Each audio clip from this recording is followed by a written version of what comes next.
everybody, and welcome to South Florida. A very special weekend, 25th anniversary celebrations throughout the weekend. Lots of Marlins alumni in the house. Just wrapped up a very special pregame ceremony as we celebrate 25 years of Marlins baseball. Yeah, the guy who threw out the very first pitch in Marlins history here today, along with Cliff Floyd, and again, many others.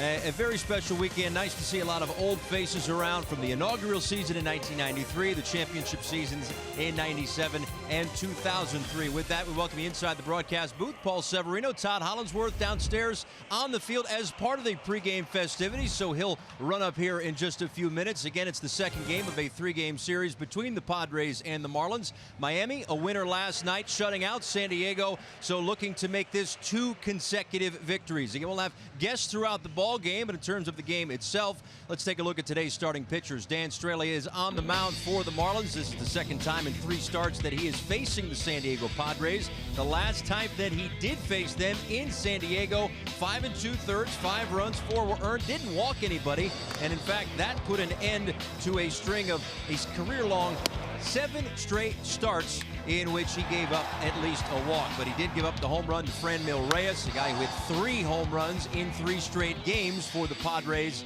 against the Marlins back when these two teams played in San Diego. Also in that matchup, Straley's teammate with the Oakland A's back in the day, Tyson Ross, who has been nothing short of fantastic this year for the San Diego Padres. He consistently has been working deep into ball games.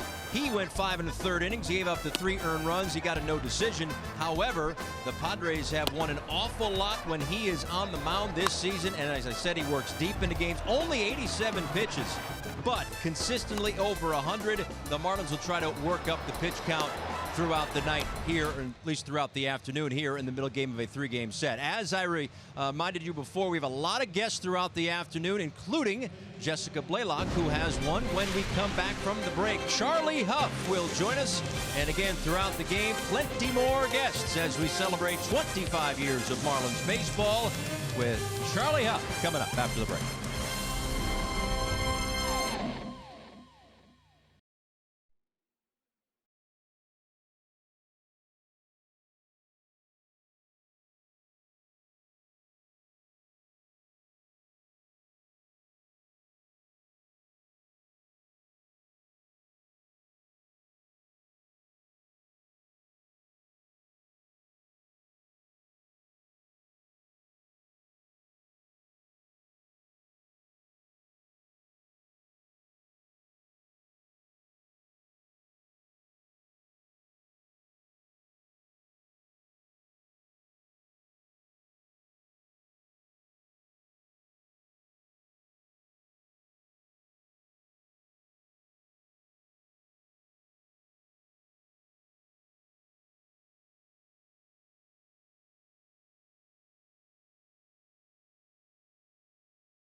Charlie Huff and Benito Santiago recreating the first pitch in Marlins history. We talked with Benito Santiago last night. Jessica Waylock with Charlie Huff. I had the honor of being joined by Charlie Huff. Charlie, you had the chance to throw the first ever pitch in the Florida Marlins history. What did that moment mean to you? It was really special for me, coming from Hialeah, to get to be on the mound at Joe Robbie Stadium opening day against my old team, the team that drafted me out of Hialeah, the Dodgers. So, I mean, it's something I'll never forget. I remember one thing that you said. People always told you, Charlie, you're having way too much fun out there, but you said baseball's a game. You're supposed to have fun. How much fun was it for you to help get an organization off the ground? Like I said, I don't know if you can replace that kind of fun. I always had fun playing, and I still have fun working in the game, working for the Dodgers. But to do that particular game, you know, and I was 45, so I knew I wasn't going to play much longer. So that was about as good as it could get for me. What has this weekend been like for you so far? Well, I just got here, so I haven't been here all weekend, but I'm going to stay the rest of it. But I know this is going to be fun. To see some guys I haven't seen in years is terrific. Who are you looking forward to seeing and catching up with for a bit? Well, Benito, for one. You know, I mean, it was my favorite. Throwing the ball to him was a real joy. Well, I appreciate the time. Thanks so much for joining me for a little bit. The legendary Charlie Huff right here. Jessica and Charlie, thanks so much. Dan Straley will throw out the first pitch of today's ball game as he is on the mound for today's ball game, the middle game of 3. Lots of Miami ties in the ballpark, including Eric Hosmer, born in South Miami. So he was on the field, paying a close eye, keeping a close eye on all the festivities beforehand. About 45 minutes worth of introductions. Very nice, very special afternoon here at Marlins Park. Great to see a lot of the former faces and familiar faces of Marlins history. Here is the Southwest batting order for the San Diego Padres. A little bit of a different look. Of course, last night was Caleb Smith, the lefty. Today, Dan Straley, the righty. So Andy Green, the skipper for San Diego, switches things up a bit. But some of the mainstays, of course, in there. Eric Hosmer, who has been red hot in his last 10 games, hitting about .460 in that stretch. And again, Dan Straley is on the mound. 1 earned run or fewer in 5 of his last 6 starts. But of course, you go back and his start against the San Diego Padres at Petco Park, not as sharp as we have seen him, but his first pitch of the afternoon is ball 1 to Travis Jankowski. Jankowski did not get to start in last night's ball game. He did, however, come off the bench as he takes ball 2. Had a strikeout and 2 at-bats last night. Hitting a little over 300 since he was recalled on April 29th. And the first strike of the afternoon for Straley. It's 2-1.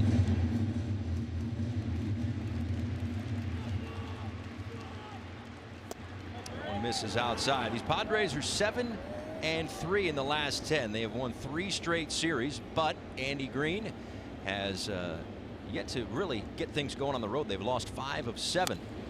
As Jankowski fouls this one off down the line, it's 3 balls and 2 strikes. Holly, did you get your breath back? I was giving you a second. I'm good. You're good? I'm good. I had to, you know, honestly, I was a little hot. I mean, that's really, you know, I dressed for my day job, which is, you know, suit and tie, and that's exactly what I got going on. So then I put the, you know, the uniform top. We were talking about this, all the letters, right? Right, well, it's very heavy. Yeah, we had it on for about an hour, so it was a little warm. No complaints. All is well. Great to be back with the guys, and an awful lot of fun on the field to see everybody back, starting to tell stories and kind of check everybody out, right? Your body changes over like 10 or 15 years. Some of us are, you know, bigger and stronger. Some of us put on some weights, you know, things like that. So it was kind of interesting to see everybody around. It is amazing. 03 was, what, 15 years ago? Right. And it probably takes about that long before it's like, hey, we're back in the clubhouse again. Well, we're pals. And the thing that's so interesting is because their common denominator is baseball, and we've all dedicated our lives to the sport, but then you kind of get to your point, which is a good one. You know, you look at the last 15 years and you're like, everybody's life has gone in a different direction. Not everybody has gone on, and you know, I have the privilege of obviously getting to talk baseball my whole life, which is a great gift, but everybody else is kind of doing other things. Kind of interesting. I find that to be, you know, some people are selling real estate. Like, wow, that's pretty cool. There's a base hit for Jankowski, who's going to test the arm of Anderson, and he is out. Yeah, don't do that. Not at all. Brian Anderson uncorks one. Almost like he set him up. How about it, BA? That's right. Jankowski. Nice swing, base hit through the hole. You see it to the right side. Brian Anderson comes under control and comes up with a cannon. There it is. One hop. No, one hop straight in. JT Riddle, nice job going out to get the baseball. Huge play to start this ball game. A couple feet. Look at that. Yeah, if word's not out, it's out now. Oh, that was right off of Straley. And Hosmer is going to reach, but Straley is down in a heap.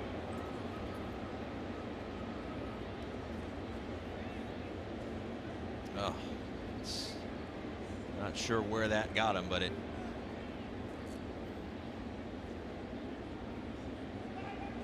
So one of the trainers, Mike Kozak, kind of touched the chest of Dan Straley.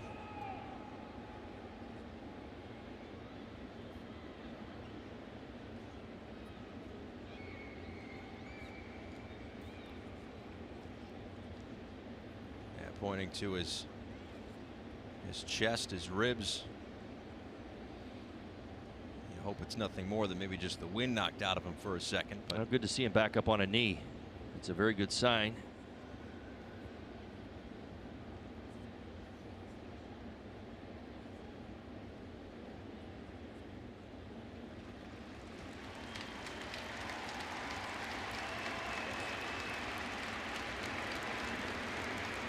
Hosmer right in there.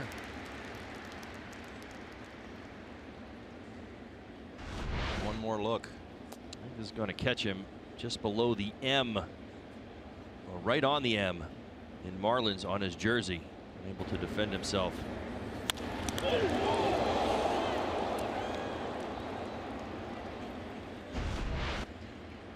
going to let him throw a couple of warm-up tosses here just to make sure that he's okay. Now that had an exit speed of 110 miles an hour, Paul. My goodness, wow.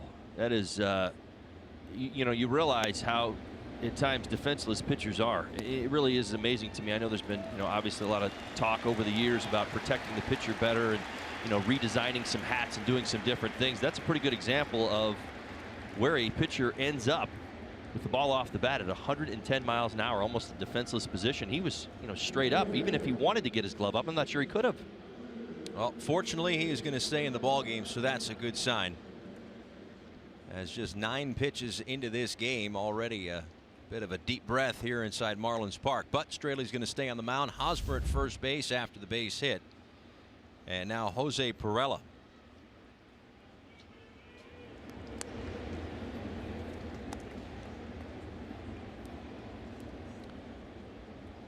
Now, good to see a righty in the box.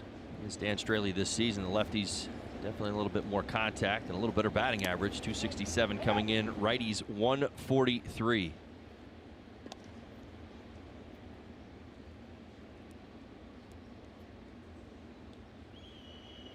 Perella, a couple of hits in last night's ball game. Also had a strikeout. He has hit safely in 7 of his last 8 games. A couple of doubles. A swing and a miss there. A ball on the strike. Dan Straley right to the slider, a big pitch against the right-handed hitters. Throws it about 37% of the time, throws it more to the righties than to the lefties.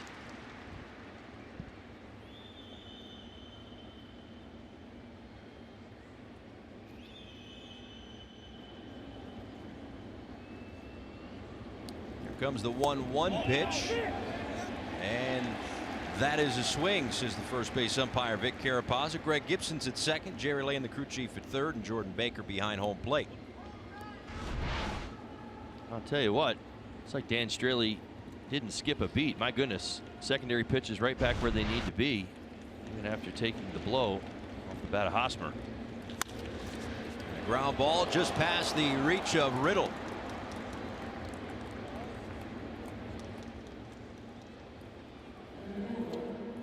Get you the Padres defensively for this afternoon's ball game. Excuse me, the Marlins. I apologize. Dietrich in left, Shuck in center. Anderson getting the start, as we already know. He's already got an outfield assist in right. Rojas over at third. Riddle, Castro, Bohr, JT Realmuto behind the plate for Dan Straley. So 2 on now for Franmil Reyes. Big power threat in this Padres lineup. With the slider there, no swing, says Carapazza. And it's a ball and no strikes. Reyes 0 for 4, a couple of strikeouts in last night's ball game, but he has touched up the Marlins pitching for 3 home runs. Again, homered in 3 consecutive games when these two were going at it in San Diego. In fact, homered off of Dan Straley. Now, there's a bit of a progression. That home run that you were mentioning, that was the slider. All 3 of his at bats in that ball game that day ended in sliders and balls either being swung over and missed or deposited in the seats, that being the 3rd slider that he threw him.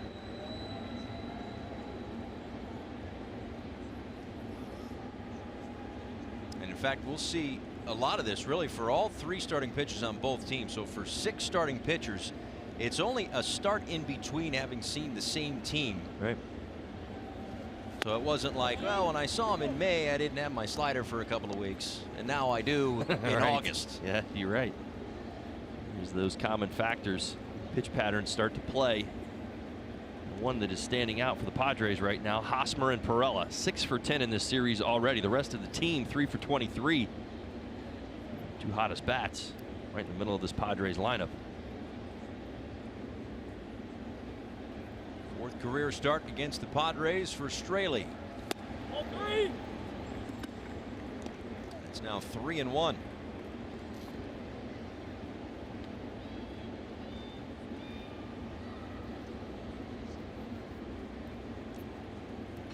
Just 2 hits allowed in his last start.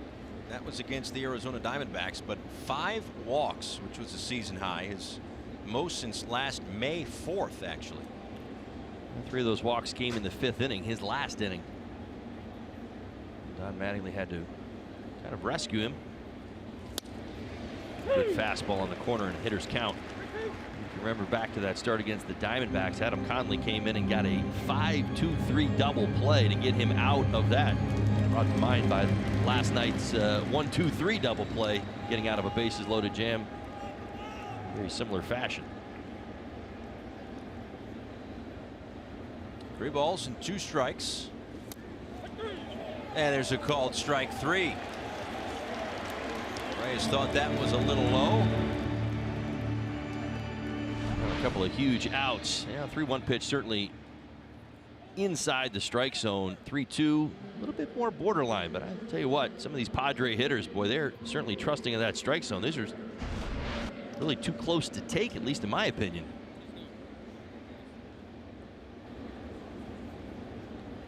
First strikeout for Straley, who had 4 of them in his last start against the Diamondbacks. And here's Corey Spangenberg.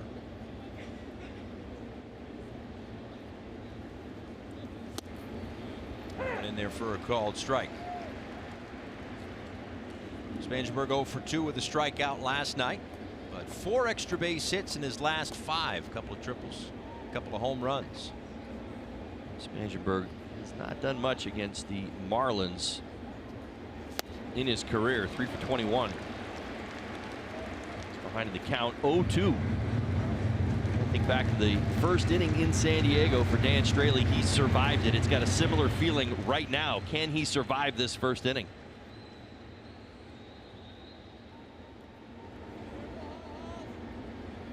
The 0-2 pitch in the dirt, knocked down by Real Muto.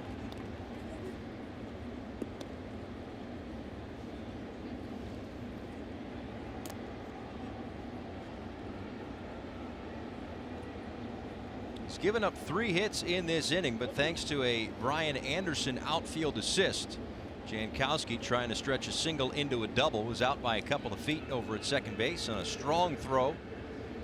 Then a hit that went right off of Straley, caught him square in the chest by Eric Hosmer. Perella followed with a base hit through the left side, got the strikeout of Reyes. And now a ball and 2 strikes to Spangenberg.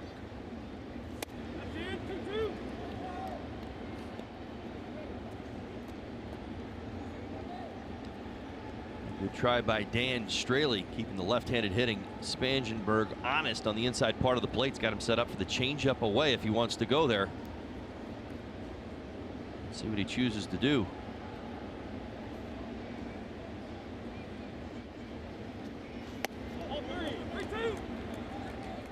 Misses upstairs, and both of the runners are going to get a head start with 2 outs.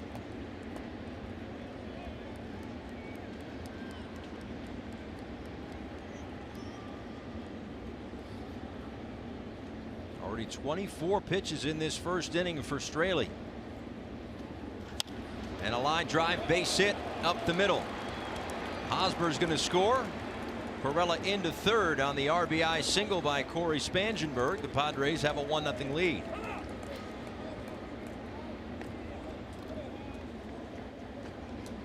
Well, it wasn't blistered, not like some of the other singles we've seen this inning, but just enough off the end of the bat. This is more about where it's going, and less about how hard it's hit. Changeup up a little bit, able to one-hop it into center field. Padres on the board.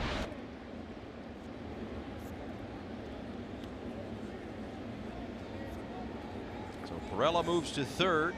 Spangenberg at first, and now Freddie Galvis with a run home in this inning.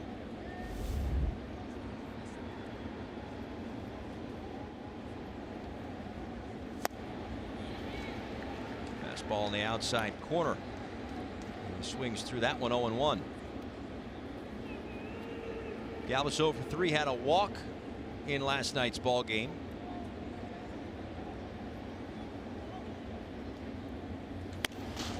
Way outside. Straley talked about it in his last start. There was the 5th inning where he really lost his command, but the Padres have made him work in this inning. Well, and I think after what we saw off the bat of Hosmer, a little gun shy with the 4-seam fastball, he's really been concentrating on those secondary pitches, which, in all honesty, I kind of expected him to get to anyway after what the Padres did in that first inning in San Diego. They really were aggressive, got on his fastball early, much like they did this afternoon. Runner goes from first. It gets away from Real Muto. Perella's going to come in from third, and over to third goes Spangenberg.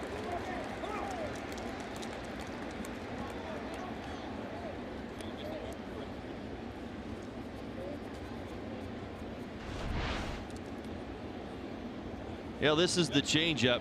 JT was coming up out of his crouch. I think it had the drop on the changeup is what got JT behind home plate. You've got the runner at second. He was going, so he was creeping, trying to get himself into a great throwing position, and didn't catch the ball first. Dan Straley's changeup has a lot of drop to it.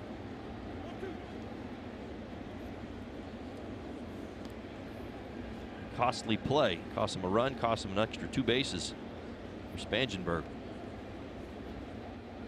Now 1-2 to Galvis.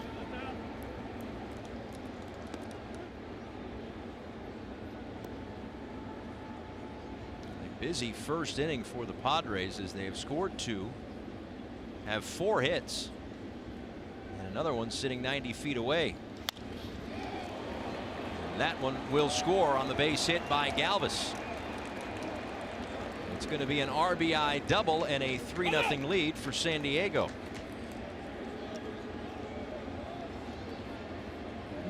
This pitch up and out. Galvis able to get his arms extended. Yeah, changeups don't survive at this point in the strike zone. Galvis sees it very, very well, as it makes its way down just a little bit, able to level off and line it down the left field line.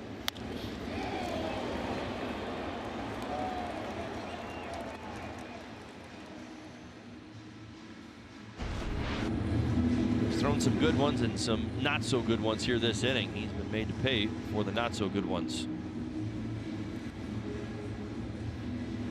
He is up to 30 pitches. He's given up 5 hits in this inning.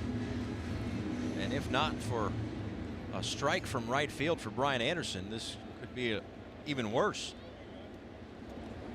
But right now, the 7th man of the inning, Manuel Margot, will dig in.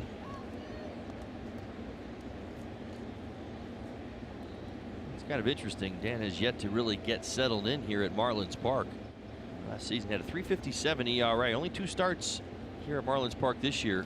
ERA of 6. Much better on the road. 5 starts, 2.67 ERA.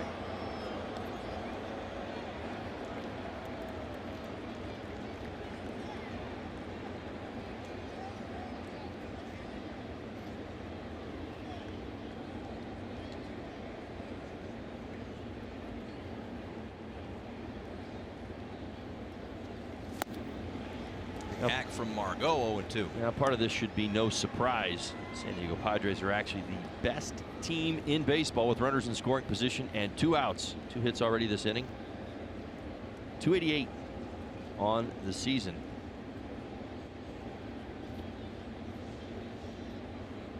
That is some pretty impressive situational hitting.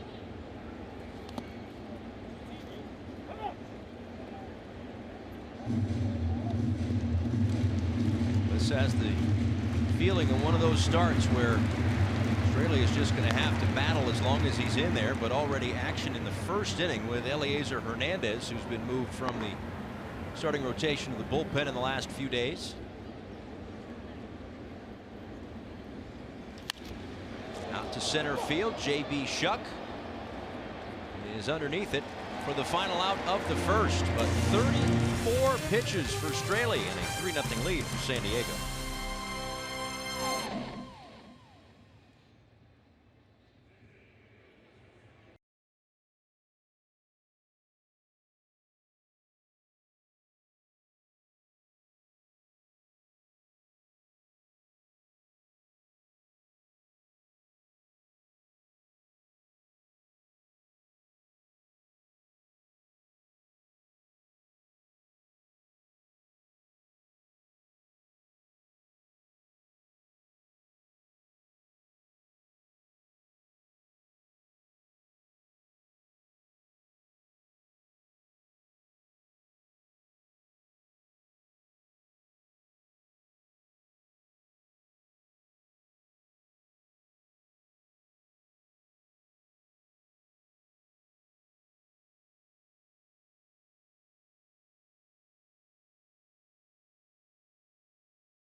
Of baseball here in Miami.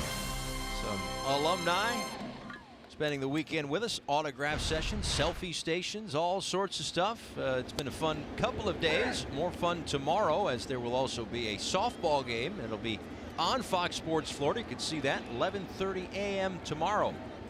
As Starlin Castro looks at a ball way outside from Tyson Ross, who's making his 13th start of the year. Yeah, you see the numbers, working now past 70+ innings on the season. He is definitely the anchor of this Padres staff. 3.31 ERA, lefty sitting 299, righties 158. He's coming off a solid last start, 5 innings against the Reds, couple of earned runs, picked up the win.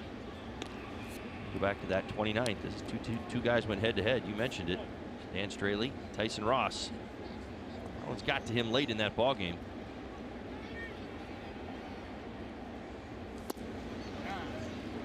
Three and one to Castro, who's hitting .326 with 7 extra base hits and 10 runs scored in his last 10 games. Since moving into the leadoff spot for Don Mattingly on June 1st, he's hitting .333 with a .412 on base percentage. Doing a nice job setting the table, as he will right here with a leadoff walk. So he's aboard to start the first. And the rest of Don Mattingly's lineup presented to you by Southwest. Derrick Dietrich in the number 2 spot. JT Realmuto number 3. Brian Anderson has now really put himself on the map when it comes to not just National League rookies, but rookies across Major League Baseball. We'll get into some of those numbers as the afternoon rolls along, but Another multi-hit night for him last night. Climbing up a number of categories as Derrick Dietrich takes a called strike. Well, speaking of rolling along, Dietrich swinging the bat as well as he has all season long right now. 4-hit day. A couple of days ago in St. Louis. Hit well against the Padres over his last 6, well above 400. Couple of home runs, 3 RBIs. Usually that's like a slugging percentage or an on-base percentage, not usually a batting average. 6 for 11, 545. Tells you how hot he's been.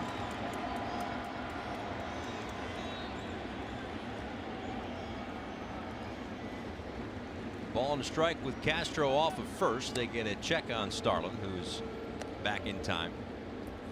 Yeah, whether you look at the last 3 games or the end of the road trip, or even the last 15 games where he's got 9 extra base hits and 10 RBIs, Dietrich is hitting .404.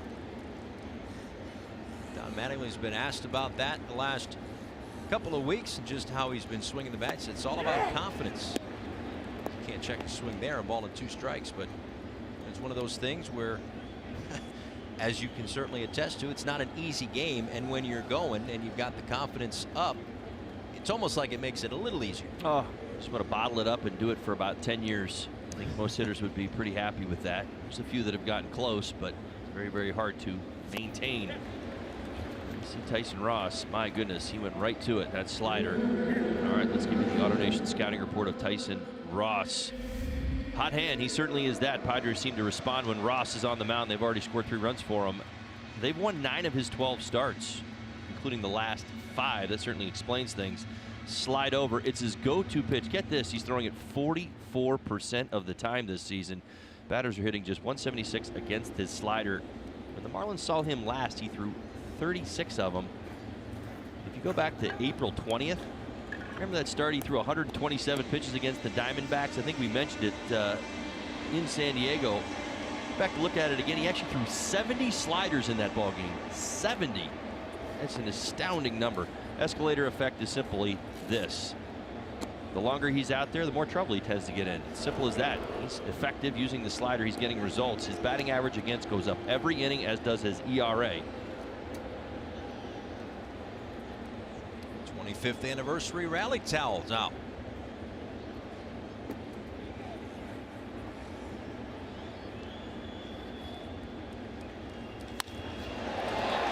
Maybe they worked here out to center field. Now Margot's going to track that one down. And back to first goes Castro. A hard hit ball to center field. Margot able to range to his right for the second out. Yeah, it's a great running catch by the young Padres center fielder. He got a great read on this, and again a straight line. As a center fielder, that's exactly what you're hoping for. If this ball has any more carry, it's over his head, and the Marlins are in business. Margot runs it down and keeps things in check. I think back again to that last start, JT had a triple against Ross, very similar to that swing. 1 on and 2 out for Justin Bohr.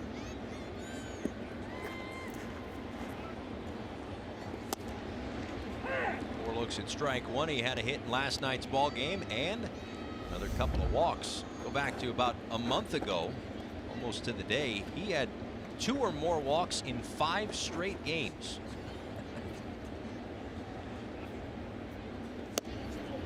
Start to question things. I remember he was going through it, but his at-bats were spot on. I mean, nobody was throwing him strikes, and he was being patient, fouling off some tough pitches and kind of working the count.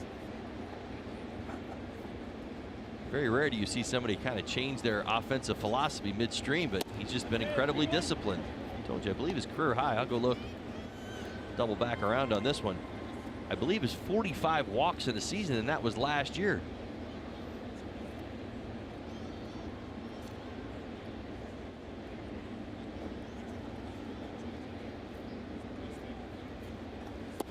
One is way inside.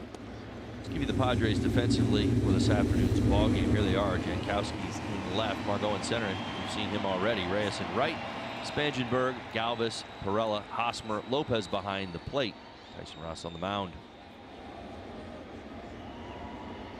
Got a piece of that one, and the count runs full.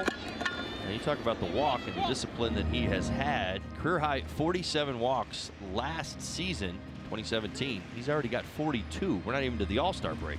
That's crazy.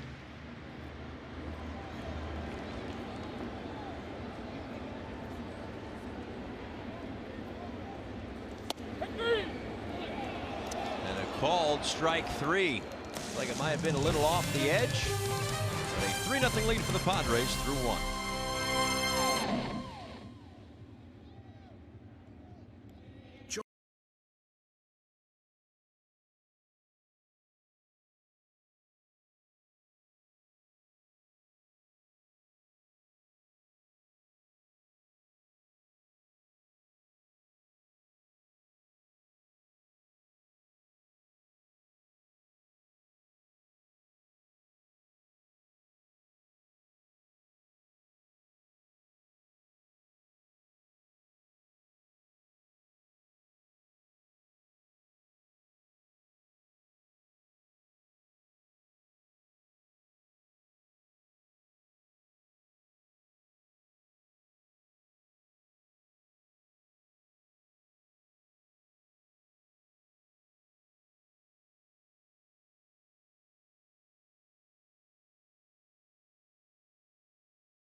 Paul Severino, Todd Hollinsworth with you as Dan Straley and the Marlins allowing 3 runs to the Padres in the first inning on 5 hits. Try to get into a groove here against 8-9-1 Lopez, Ross, and Jankowski. Well, Dan did just that a couple of starts ago against the Padres. It's in fact what happened. 3-run first inning, gave up 4 hits, was hit hard, made some nice adjustments, survived. Marlins actually got the lead back in that ball game. That will be the case today. Today, 3 runs on 5 hits in the first. Next swing there by Lopez, and it's a ball and 2 strikes. You almost got the sense at first time through the Padres were not going to do their best not to swing at his secondary pitches. They're just staying on the fastball.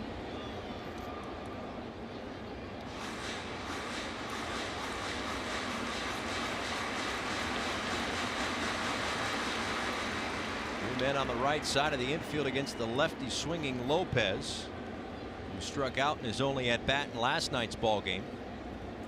And here's the 1-2 pitch off the edge, 2-2.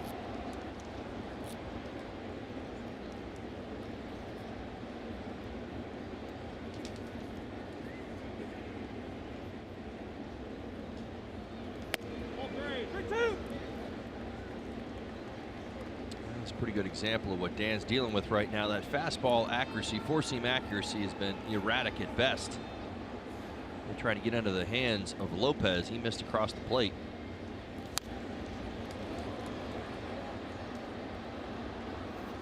Well, he's talked about this in recent weeks. Like, this is the part of pitching that's, I guess, fun, or the challenge, when you don't have necessarily everything. You got to battle a little bit. Like, this is, you're going to probably have more of these sorts of games than you will those lights out sort of outings. So how can you figure out a way to get into a zone, spot your fastball, your secondary pitch, whatever's not working early, figure it out as the game goes along, keep the team in the game. Right. He's got to recognize the vulnerability of whatever the Padres are kind of showing, maybe their approach.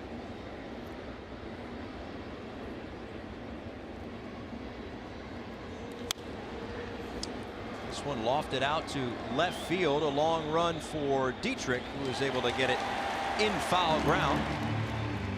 Lopez is retired for the first out here in the second. Hit it out of the park with a family-friendly deal Sunday when the Marlins take on the Padres at 1:10 p.m.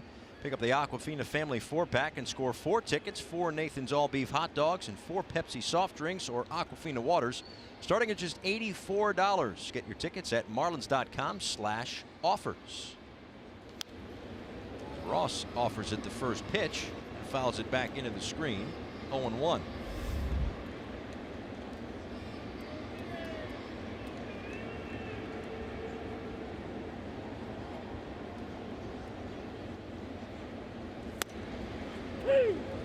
And 2 have, as we did last night when we talked with Benito Santiago, and of course Connor Scott was up here in the booth. Juan Pierre later in the ballgame. We'll have guests today. We'll have guests up here tomorrow, including Edgar Renteria, who's coming up in the top of the 3rd inning. Orestes Destrade coming up in the top of the 6th.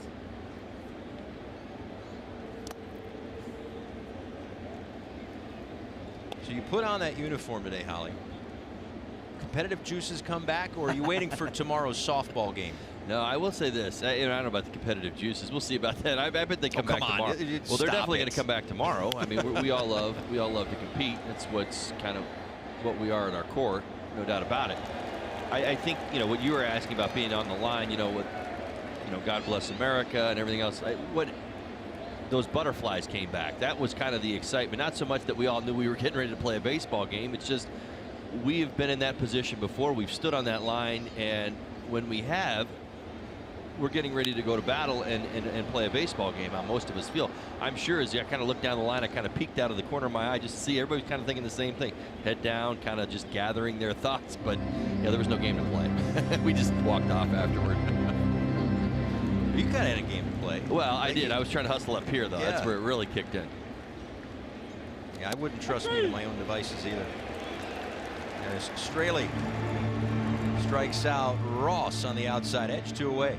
Hey, Marlins fans, now you can stream games live on your mobile device with Fox Sports Go, presented by T-Mobile.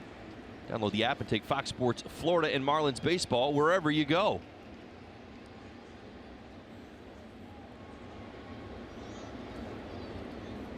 Back to the top of the order for Travis Jankowski, who is going to test another terrific arm, as he did Brian Anderson in the first, JT Realmuto in the second. In the bottom of the second.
Baseball on Fox Sports Florida is brought to you by Southwest. Transparency, low fares, nothing to hide. By WB Mason. Who but WB Mason, the official office supply company of the Miami Marlins. Chevrolet, see your South Florida dealer today. And by your local Toyota dealers. Toyota, let's go places. Back at Marlins Park, Paul Severino, Todd Hollinsworth as Brian Anderson down in the count 0-1 to Tyson Ross, who works quickly here in the bottom of the second inning and misses outside for Brian Anderson. Tied a career high with 3 hits last night. He is on a 6-game hit streak. Looking to get something going as the Marlins trail it 3-0 in the bottom of the second inning. 35th game today. I usually like to talk about defense when we're on defense, but I can't get past it. 4th outfield assist. That leads all rookies already. He's only been given about half the number of games in the outfield. Oh yeah, learning a new position too. Right. Well, he just went over the halfway mark. He's actually played more games in right field than he has at third base. At least starts are concerned. To third, Spangenberg. 1 away.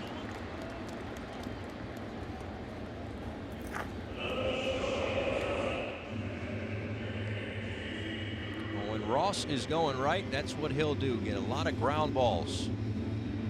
He had a couple of strikeouts in the first inning. So he retires Anderson for the first out here in the second, and that will bring up JT Riddle.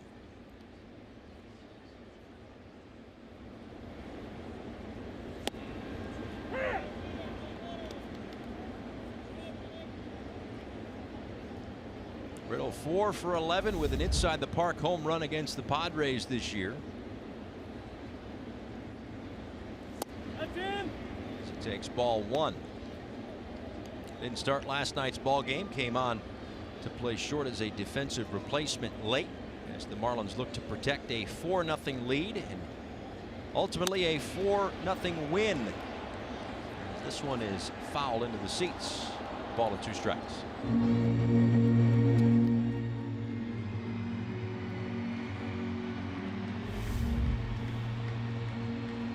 Clayton Richard, Jose Urena, the 2 starting pitchers tomorrow. Again on the air at a very early special time, 11:30 a.m. as we get you set for the alumni softball game. First pitch a little after 1.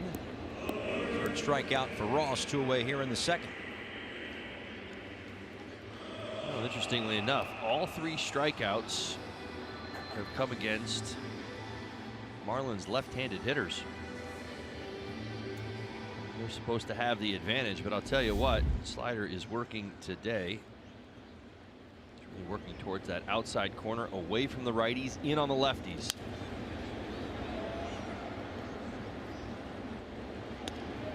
Going 1 to Miguel Rojas. 0 for 4 last night. It's been in a little bit of a funk as of late. 0 for his last 16.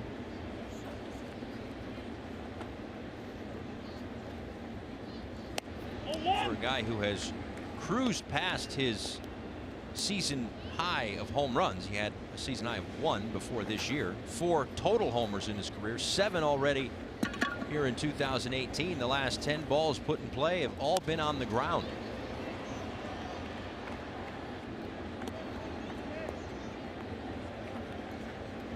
Now it's pretty simple from what I'm seeing from Rojas. He's just missing his pitch a little bit more right now. I think once he gets that back, his ability to battle still is there. We've seen long, lengthy at bats, fouling off tough pitchers' pitches at times. I think what's happened is sometimes you end up putting balls in play that you don't want to. Kind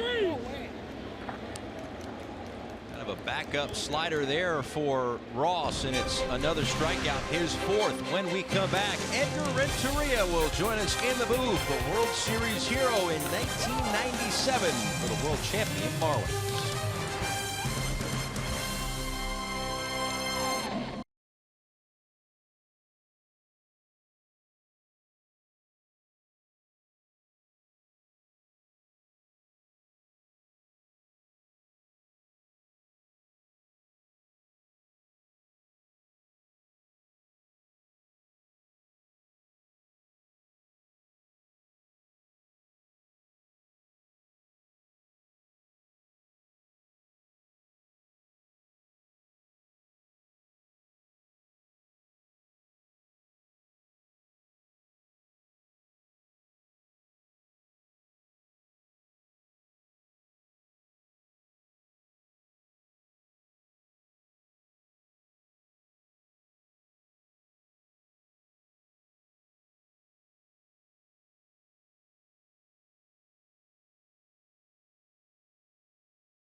Marlins as Eric Hosmer digs in on a 25th anniversary weekend here at Marlins Park.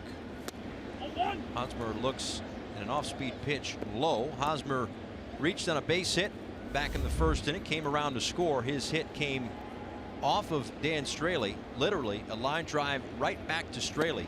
Hit him in the chest. Straley went down in a heap, but fortunately and clearly Straley stayed in the ball game. However, in that first inning, the Padres scored all 3 of their runs on 5 hits, but a nice bounce back inning for Straley in the second, registering a strikeout, working a 1-2-3 inning. Well, you start to wonder if Hosmer will stop seeing the ball so well. If you're Marlins fans, that's what you're shooting for here. 12 for 20 this season. Kind of interesting. We got to San Diego when we heard rumors that Hosmer was struggling with the bat, that he wasn't seeing the ball nearly as well as he had been. And yeah, right, the bat just came right to life. This one is grounded foul wide of the first base bag. Again, we will have Edgar Renteria up here in the booth as soon as he gets here. Obviously a very busy weekend. There's lots of TV and radio responsibilities, and around the ballpark, autographs and selfies. So as soon as he's freed up, we'll get him up here in the booth. As Hosmer swings and misses. Third strikeout of the afternoon for Straley, 1 away.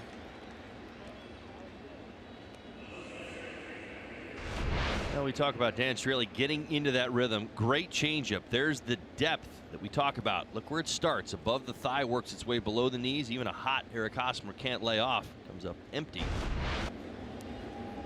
see lefty's trying to get a little extension, just trying to foul it off, extend that swing, but too much movement. See, Perella takes a called strike. He, like Hosmer, singled and scored in the first. He's now hit in 8 of his last 9 games. We've seen him in the top spot. Today in the number 3 spot for the Marlins, for the Padres rather.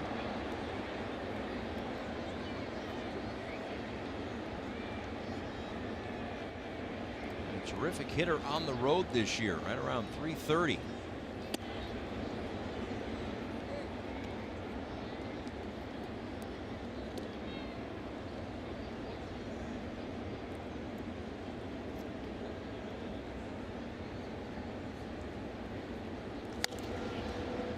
Laced foul.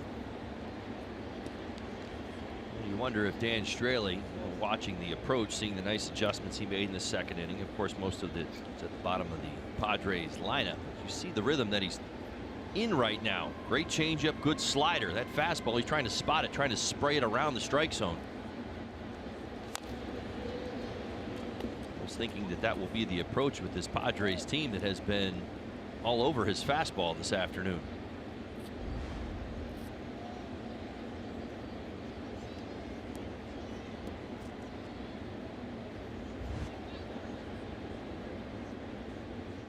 Said of his last start against the Arizona Diamondbacks that he felt good, he just let it slip away. Trying to get a grasp of this one as he gets the fly ball from Perella out to Shuck in center for out number 2.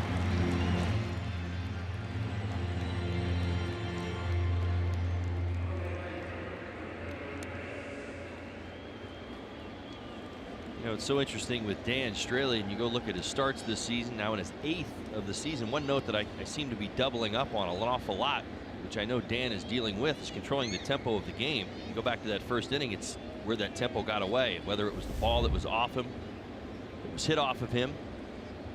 But again, that idea that getting out of the zone can be too hard, or that they're on you and trying to break that rhythm. He's in a great one right now. He's retired 5 straight.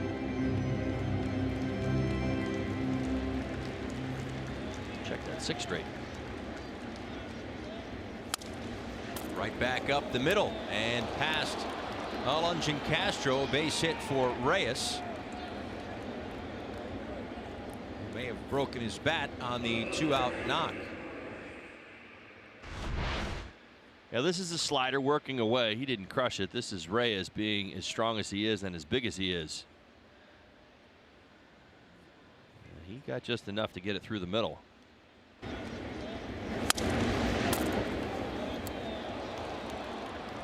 You assume for Straley that his heart skips a beat. Like, that was not as much of a screamer coming back at him as Hosmer's was. Would you say 110 or so off the bat for Hosmer?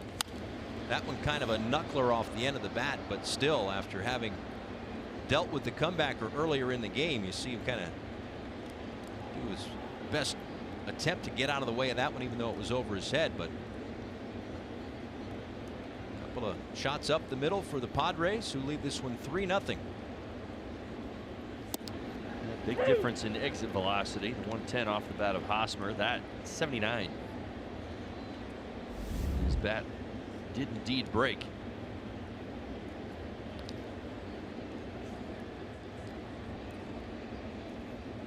Spangenberg had an RBI back in the first inning. Also came around to score.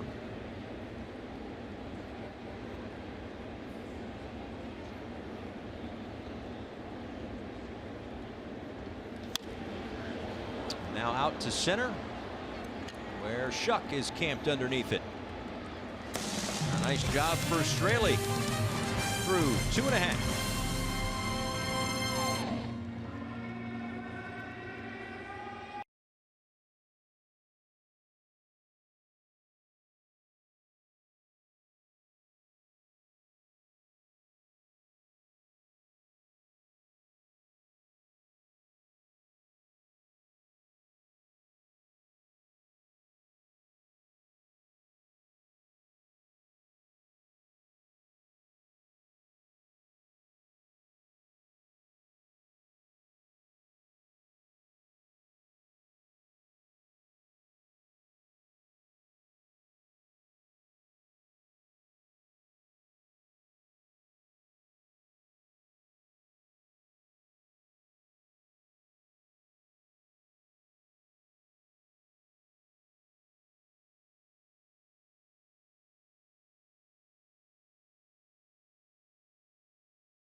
Moments in Marlins history. Jeff Conine coming up with the throw from left field, and Pudge Rodriguez applying the tag on JT Snow. A collision at the plate. Of course, the famous image of him holding the baseball as he gets tackled by Eugen Turbina.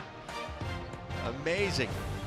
A very important moment en route to the 03 World Series run. Oh, you're absolutely right. I mean, it's a fantastic memory. I'm glad that we showed that, because in today's game we would have had to stop, gone to review, and had to wait to celebrate. I just think that it's so interesting. 19 minutes later, you guys would have been able to jump up and down again. Well, that moment right there was as much about Pudge securing the baseball, and the reason he goes back with two hands is so that he doesn't just expose the baseball in his glove. So he kind of protects it like you would a football almost, to make the tag.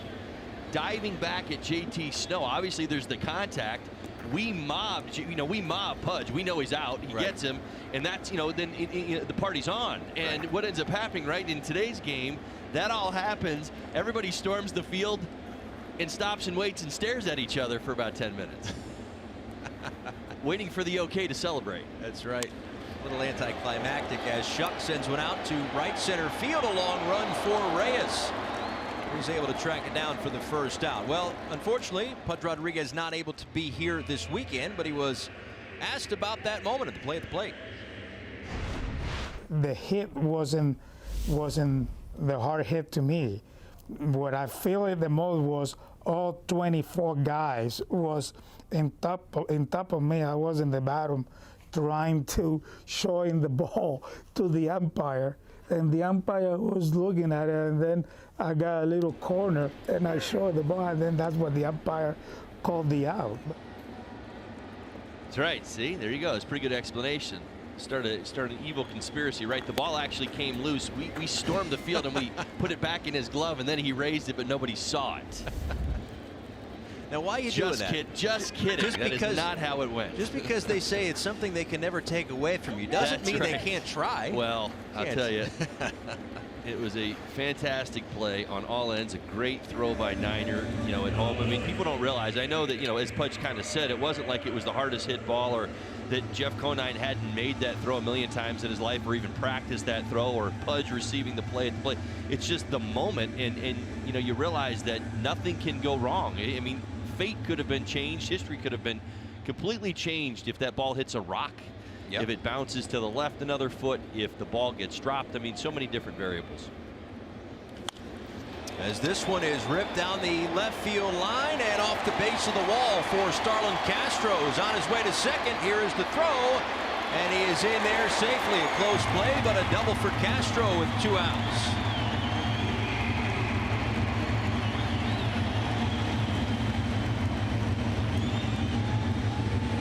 17th double of the season for Starlin Castro. This is more of a get-me-over slider. Ripped into the left field corner, hits the base of the wall. Jankowski looking for a little payback, but he's not going to get it. Starlin, as soon as he hits it, hustling out of the box, knows he wants to get into scoring position even with 2 outs. Strong throw by Jankowski. He did everything right. Starlin just a step faster.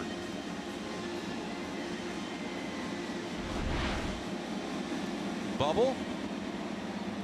Got to be relaxed when you hit, man. And then a double.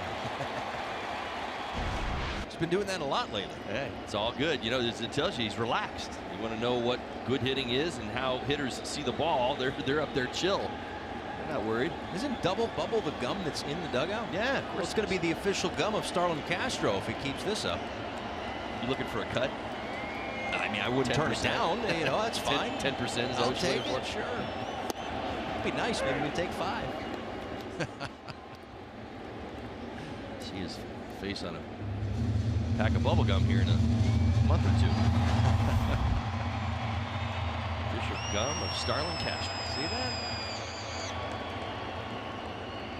0-1 to Dietrich, who struck out back in the first inning. Don't often see that. Pulling it into the dugout. Well, the thing with Ross's slider is that it's got so many variables, whether he's intentionally adding or subtracting to it. I'm sure he is as far as velocity, but you watch the depth of the pitch, and I think that's what confuses hitters at times. It's not a consistent slider. Why he can throw it 44% of the time. It changes. He'll throw it big, he'll throw it small, it'll be tight, maybe a little bit more like a cutter at times, like that one. Down the right field line, into the seats, still 0-2.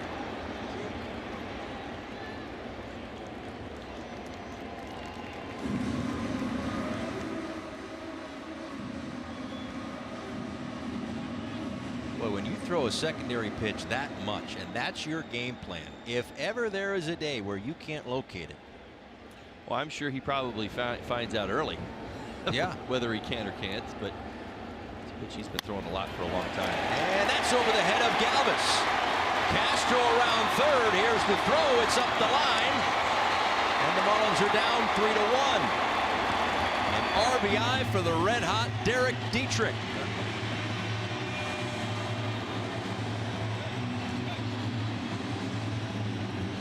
All right, Dietrich, as hot as they come right now, able to go the other way. I love it. We saw a couple of hard balls to the right side. You mentioned the one going in the dugout. How about one down the line? Then he goes away, and Derrick stays right on it. This is what Derrick has done so well this year, is really just hit the ball where it's pitched. Marlins on the scoreboard. Nice piece of 2-out hitting. Good hustle by Starlin Castro. He made that happen. Starts with the double, getting in scoring position, and to come around on the base hit.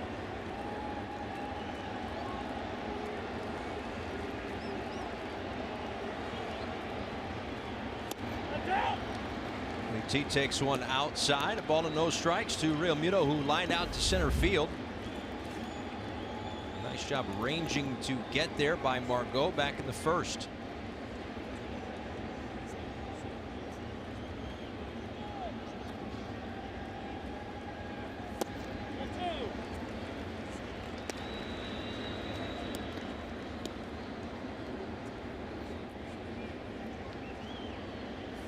Go back to the last start that Ross made against the Marlins. All the damage was created against him. The top 4 hitters in the lineup. So far today, same story.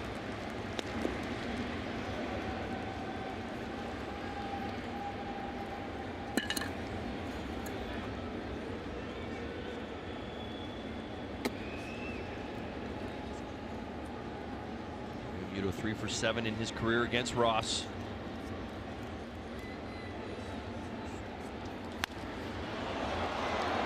And just got under that one out to left field. Jankowski waits a while for it to come down for the final out of the 3rd inning. With Floyd, one of the many Marlins, at selfie stations. There's TH.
Marlins as we continue to celebrate the 25th anniversary of Marlins baseball. Someone who saw 19 of those years.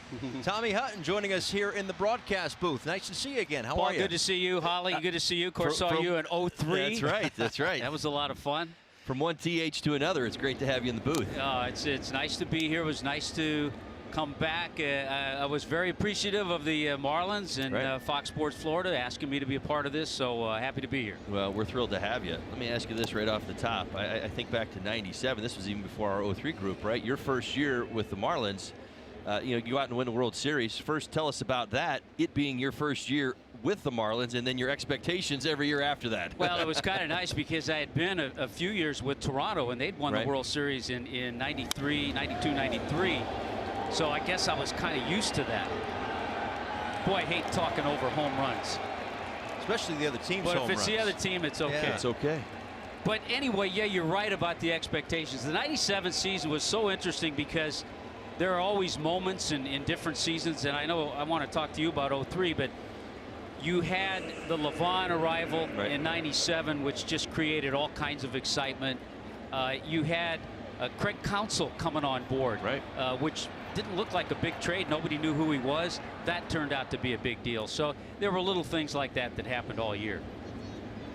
There's Manuel Margot after the home run from Freddie Galvis. Before we get too far down memory lane here, we should announce that you'll be back for select games, pre- and post-game shows on Fox Sports Florida. Happy to say that. Yes, thank you. It's nice again. I thank Fox Sports Florida and the Marlins saying, hey, we'd like you to come back a little bit and pick your brain on some pre and post game shows. We love it. Of course, I'll have to deal with intervening, which is okay. Well, no job is perfect. No, you know. that's true. That's true. But it's going to be most of them after the All-Star break because I've been doing some things in the summer and just couldn't arrange the Keeping schedule. busy. I know you've got a beautiful family, and I know you spend a lot of so, time with your grandkids as well. Absolutely, right. A little golf, trying to improve I hear you. that too. But I look forward to it, and because of that, I have to say, I've enjoyed watching you guys because I've been trying to inform myself a little better of the players, and it's been interesting to watch. I've enjoyed it. Thank you. What have you made of the first couple of months of this season here as Margot lines went out to center field in front of Shuck? You know, it's like school. You begin and you have expectations in some players. Some materialize, some don't, and so you try to find the spots, the bright spots where you're going to build around, and I think that's what this ownership group is going to try to do. And you look out on the field and you see some that, okay, that's not going to be a spot where you build on. You look at other plays and you say, okay, that's a good spot right there.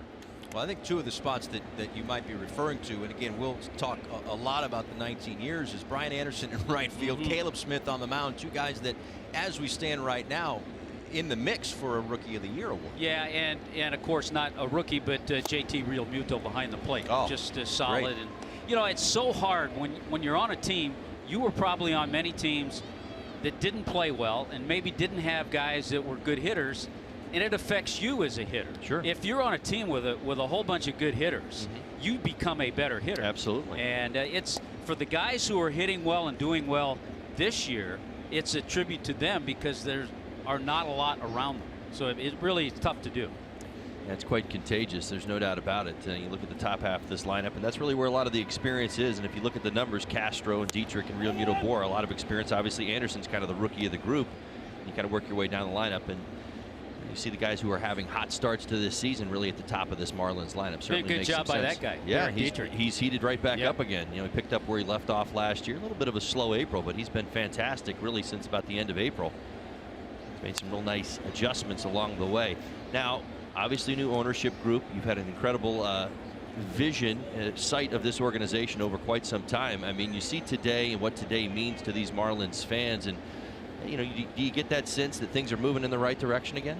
I do. I think it's very frustrating. Right. I think for a fan it'd be extremely frustrating. But I think if you're a baseball person, and I consider myself that over 50 years being in the game, you have to see the direction they're going, and I think it's the right direction, and it's just going to take time. That's all.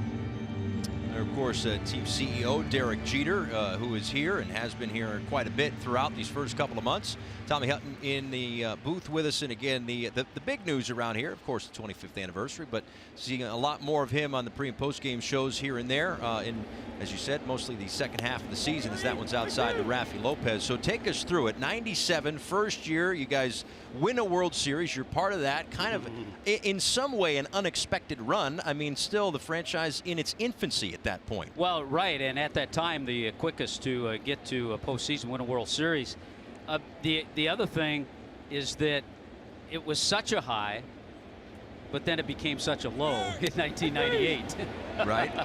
And it was tough. I mean, it was a tough call, I'm sure, for Wayne Huizenga and his ownership crew, but it was certainly a great run. Of course, the Marlins with the 2 World Series have never won a division title. They did it both, winning the wild card, and just playing some great baseball at the right time. You know, getting some solid pitching. I mean, you look at defense and pitching on both of those clubs. That was the case. Well, and I would also bring this up, Tommy, and I think you would agree. You know, both groups, you know, were able to acquire. The front offices were able to acquire some veteran talent that certainly helped out the cause there. It wasn't just like you know, developing a minor league system and kind of going through what we see today in the game. A little bit different. They did the same thing in 03. A little bit younger group, but able to bring guys like Conine back and do some things that year to help the cause that pushed that team over the top. I think one of the moves that was instrumental that year was bringing in Ugether Bina. Yeah, there you go. Another great example. Because people forget, I mean, he started closing games. Braden Looper was doing a pretty good job, but it just set up the bullpen differently, and Looper got in a different role, and all of a sudden it was a solid bullpen. Right. How about 0-3 real quick? You know the rules. There's 2 outs. Yeah, well, sure. Yeah, different things in 0-3 that happened that you would probably remember. I mean, you remember the game in Boston? Sure, absolutely. We talk about it all the time. It's already been talked about today. Yeah, it turned things around, and I think when Jack McKeon came on board, the club was 16-22 at the time. That kind of sparked things. There was a story, and I'm glad there's a base hit here. And I don't know if you remember this, but just little things happened. There was a game, and it was in Cincinnati. Brad Penny was supposed to start. It was a day game. He had an upset stomach. Something was wrong. Tommy Phelps, who was a journeyman who started a couple games, came out of the bullpen. He started and gave the club about 6 innings, and that was a big spark. Oh, he did it all season long, right? He was kind of like it, and I tell people this all the time, and I know they say, oh, well, we kind of played nameless. I talk to JP about it all the time. We had different heroes all the time with that group. It was such an interesting, fun group. We didn't just have that staple in the middle of the lineup that kind of saved the day every day. All right, Don Mattingly's going to make a pitching change. The Florida Lottery call to the bullpen. We'll step aside. Adam Conley in. More with Tommy Hutton when we come back.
Top of the 4th inning as the Marlins make this call to the bullpen, brought to you by the Florida Lottery. It's good to have options. That's why the Florida Lottery has 70 unique scratch-off games. So add a little play to your day with these new games. The Florida Lottery, it's your ticket. Claim it.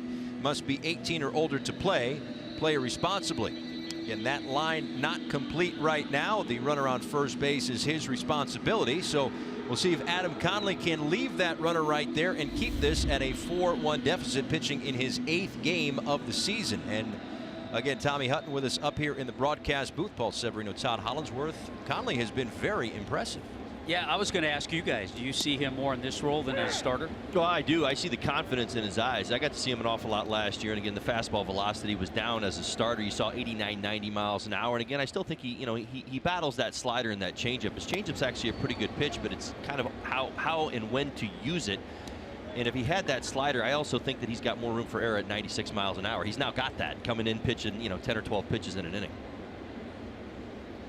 This is Travis Jankowski, a ball and a strike. And he taps that one foul. There were other stories. I thought about this driving down in 97. We'll go back to 97. Little things that happened when the club acquired Darren Dalton. Mark Kotze had just been called up. Right. And there was a play at the plate. I think it was St. Louis.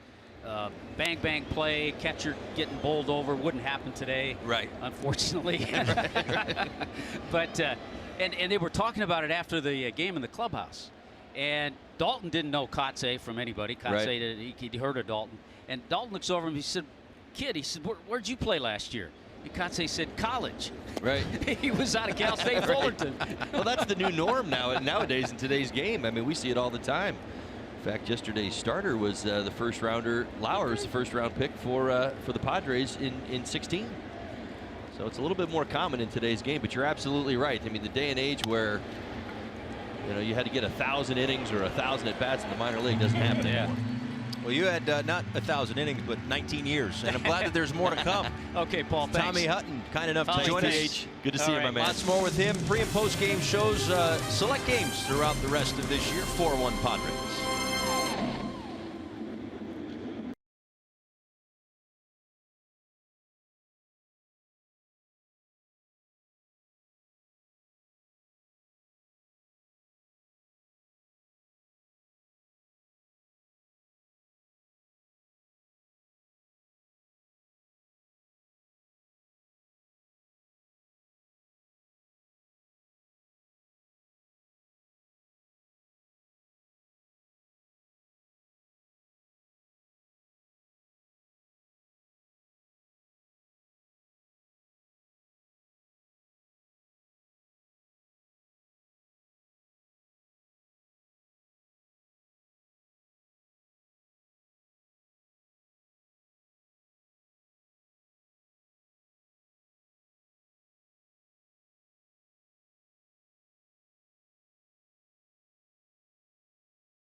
Transparency, low fares, nothing to hide. By the Cleveland Clinic, stiff joints, aches and pains. Trust Cleveland Clinic, Florida, the #1 orthopedic care in Florida. And by the Lincoln Spring Sales Event, drive into spring in a new Lincoln.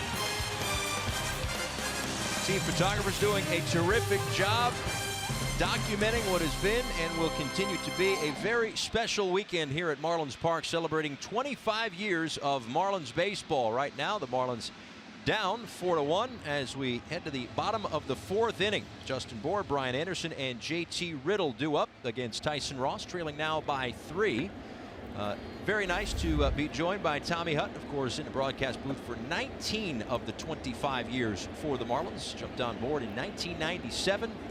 And again, the announcement made earlier today, moments ago, in fact, that he will be part of select games on the pre- and post-game show on Fox Sports Florida. So, such a big part of the Marlins family, and certainly great to have him back in the fold. Well, that memory right where he left it, if you know what I mean. I mean, able to dive right back into 97, start kind of remembering pitch sequences and things that happen right off the top.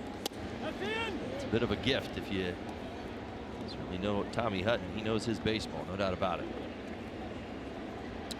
And our apologies. We had promised Edgar Renteria. Unfortunately, Edgar got a little sick, a little under the weather, so he has stepped out of Marlins Park, and unfortunately not going to be able to chat with the World Series hero from 1997. Hopefully he'll be feeling better rather soon. But we will have Orestes Destrada coming up in the top of the 6th as Justin Bour works the leadoff walk.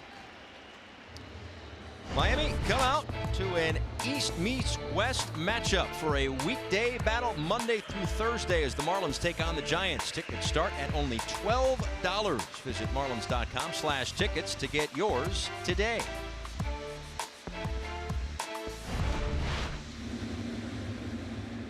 Bour on first after the second walk today for Tyson Ross, and now Brian Anderson digs in. Anderson with a ground ball to third, and now a base hit into left.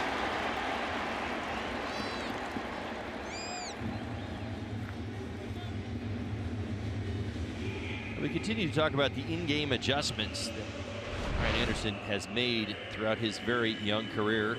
See the slider up, out over the plate, stayed on it, lined it into left, much like Starlin Castro, just a little different, but the approach, love it. Early in the count, the hittable slider seems to show itself a little bit more as Ross is trying to get ahead. Now, through 3 innings, he's thrown 22 sliders.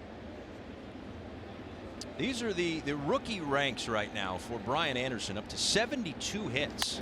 As a line drive for Riddle. He's barely out of the box before Galvis puts it away.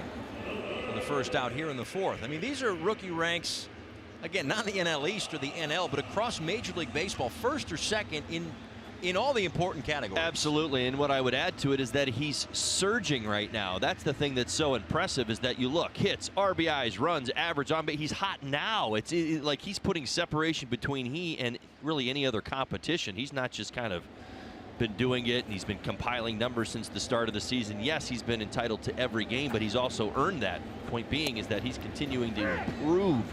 We talk about the multi-hit games, runners in scoring position, all of these things make him incredibly valuable to this Marlins lineup. And almost, no, I'll just say it, you don't want to give him a day off. Hang with him, kid. Yeah. you're playing every day the rest of the season. Yeah, get a good night's sleep and a cup of coffee. We'll see you tomorrow. That's right. But he has been terrific. He has been productive, leading the charge offensively and even a few times this year defensively, whether it's been a sliding catch, a diving catch. We've seen the arm. We saw the arm in the first inning of this ball game today with another outfield assist. I'll add this real quick. I don't like playing that old school, new school card. You know, the players today are who they are, and they have a lot of personality, and they do things, you know, a little bit differently than my generation. Doesn't make it wrong, makes it their generation. This one to second as Rojas grounds into the double play. We'll finish that thought next inning. We are through 4. It's 4-1 Padres.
For the Marlins heading to the top of the 5th inning. This summer the World Cup is coming to Fox and FS1. Every match live and over 300 hours of coverage. The world's biggest sporting event is just 5 days away, only on Fox and FS1.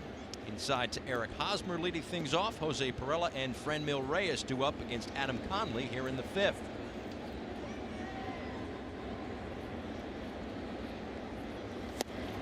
Swung on and missed. Let's go downstairs to Craig Minervini. Well, thank you very much, Paul. With the World Series MVP from '97, Eliezer Hernandez, Cliff Floyd, our partner here for a while on Fox Sports Florida, and not used to chatting without getting a check these days. I like checks. I like checks. I like money. I'm good. I'm great.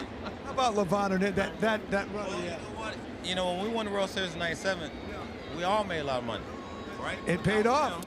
It definitely paid off. Made you guys household names around the baseball world for sure, right? Well, it jump started my career. So, you know, he put us on the map. He came through and did what he needed to do. Guys like Eliezer Hernandez is being crazy, and, you know, behind the scenes. But without him and without a bunch of these guys that's in this room today, I don't think we would have got that, you know, that nice ring and Great hardware. nice hardware and all that. Absolutely, and winning the 5th year, and you were the World Series MVP. What do you remember? You won 2 games in the World Series. Of course, everybody remembers your 15 strikeout game. Did you send Eric Gregg a Christmas card, Levon, after? No, I think Years after? a lot of us forgot his swing and a miss. And you account, you watch it the whole game. It's nice forgot what swing and a miss. And the so other you one, got that ready. the other one's history. I think the last pitch of the game is a little outside, but I'll take it. I can't complain. That's the one people remember, the one outside. But what you're saying is there were a lot of strike and misses that people forget. People always remember the bad thing. What it How mean? about the good thing? Well, here's a good thing. What it mean in your life? You came from Cuba, you got to the United States, you became a Marlin, and almost instantly you won the World Series. Yeah, that was a dream come true. You know, when you play this game, what you want to do is try to win the World Series. And, you know, we go to spring training, working hard every day, and it's a bunch of group of guys, very good guys, and together. We played the game together, and we died together. And that was the only thing. The chemistry in the game is, and that team in '97 is unbelievable. And, you know, we do the right thing. There were 4 words you said that became a comment. When all you have to do is say it, and everybody knows. Say it, Levon Cliff, Hernandez. say it, Cliff. Can we say it? Cliff, can you say it? Hey, I remember it. I think It starts with I. love. Miami. I love you, Miami. Where'd that come from? I love you, Miami, right? Yeah? Where'd that come from? I don't know. I think I want to. That you watch the video, you know, I don't speak nothing. No English, nothing. And I say, let me cut this thing really fast. And let me say I love you, Miami. We finish the interview right now. So that one's, I think. You have to say, well, we love you too, Levon. Good seeing you. Thank you. And of course, our pal Cliff Floyd. Yeah. Cliff promised to. Here you go. Thanks for coming on there. Appreciate that. Okay. Look, he think he getting this back. Give me that back. Back to you. Take my money. Look at Minervini just like throwing hundreds around. A big shot over there. It's amazing. Terrific. Supposedly he was just in Vegas a few days ago. That's right. It's right. And that's the house money that he's got Maybe. right there. The second ground out of the inning is Riddle retires Jose Perella. Yeah, it's a lot of fun hearing these stories and seeing these folks back together. Craig Minervini and Jeff Nelson back tomorrow in advance of the alumni softball game. It's Marlins Live, presented to you by your South Florida Honda dealers. Have Renee Latchman on set as well. We'll talk with Mike Lowell during the game. Oh, no. See if he's as demanding of money as Cliff Floyd was. I don't think Mikey don't think so? is demanding. Is as demanding. No, I don't think so. But again, this all gets back to what we talked about at the beginning of the game today. It's like guys get back together, right, and it feels like they had a game yesterday. Well, like those memories, and I'm not kidding around when I say them, because the memories are great memories that for a lot, you know, in the group is connected. All 25 guys are connected. They've kind of got that one heartbeat. They found a way to win and get it done for the city of Miami. And then the team changes the next year. Yeah, a lot of the guys stay, but some leave. And so it's just slightly different. But when you start to kind of get back into that bubble once again, everything comes back to life.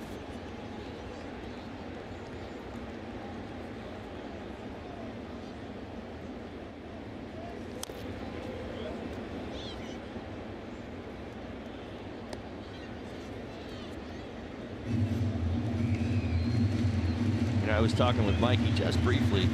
I was thinking back to the Boston series. I know it's been referenced a few different times. Tommy Hutton brought it up. Tom, and I think back to one quick moment that I know many Marlins fans will remember right along with me. Now, Mikey Lowe, I was thinking about this when I saw him today. He's one of the best pull hitters I ever played with. Right-handed pull hitters. He had a huge home run in that series in Boston the other way.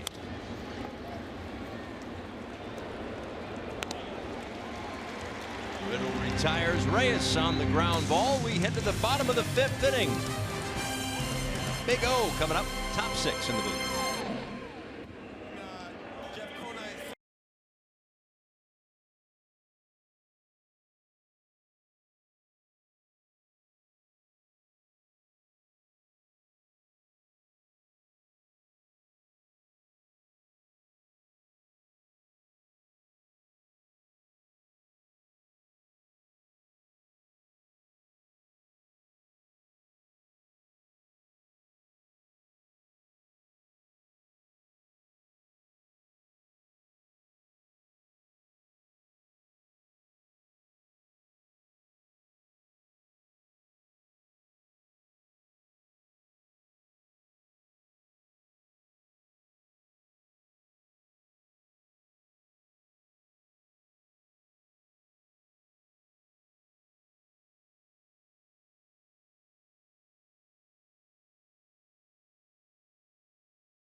25th anniversary weekend. 4-1 deficit right now. This copyrighted telecast is presented by authority of the Miami Marlins and may not be reproduced or retransmitted in any form, and the accounts and descriptions of this game may not be disseminated without the express written consent of the Miami Marlins. J.B. Shuck to lead things off here in the bottom of the 5th inning. 8, 9, and 1 due up for the Marlins. Cameron Maybin has moved into the on-deck circle to hit for Adam Conley in the pitcher's spot, as this one is out to left field, and a running catch by Jankowski to take away extra bases from J.B. Shuck. FPL is proud to support our first responders in good weather and bad. See how at FPL.com. Shuck making a bid for extra bases down the line, and in fact Cameron Maybin back into the dugout, and Yadiel Rivera has moved into the on-deck circle now.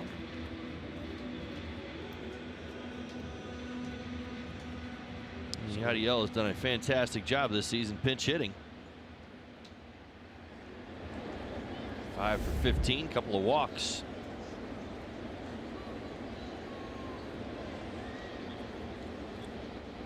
Three for 8 this year against the Padres. Ball 1. Takes ball 1. Nice job by Adam Conley today. Came in 4 groundouts. 4 batters faced. Calmed things down and kept things in check. Certainly feels like the Padres could be up by a little bit more than the 3 they are. Been some good defense out there as well for the Marlins this afternoon, but a nice job by Adam.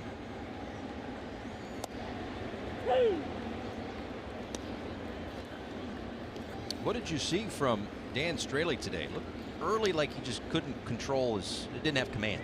Well, I think his fastball had deserted him a little bit today, at least in my opinion. You see another slider there from Ross for out number 2. I think if you go back to Dan Straley, I mean, you go back to that ball that hit him in the chest. Hard for me to believe that that didn't factor into a little bit of what the issue was today, so his command was a little off. Time now for the Chevrolet Prospect Spotlight. Jose Devers came over in the deal with the New York Yankees last night. 3 for 5, couple of triples, last 10 games, 4 RBIs and 5 runs scored for the youngster, who is currently at Single A Greensboro. Also came over in the deal with Starlin Castro. Jeevers is our first double up. Congratulations to him, if I remember correctly. We saw him a little earlier this year. Obviously had an outstanding stretch.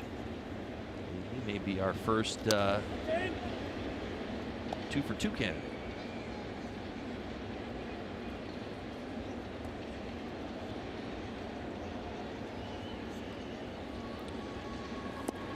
Castro doesn't even think about swinging at that slider way outside. A double and a run scored in the 3rd inning for Starlin.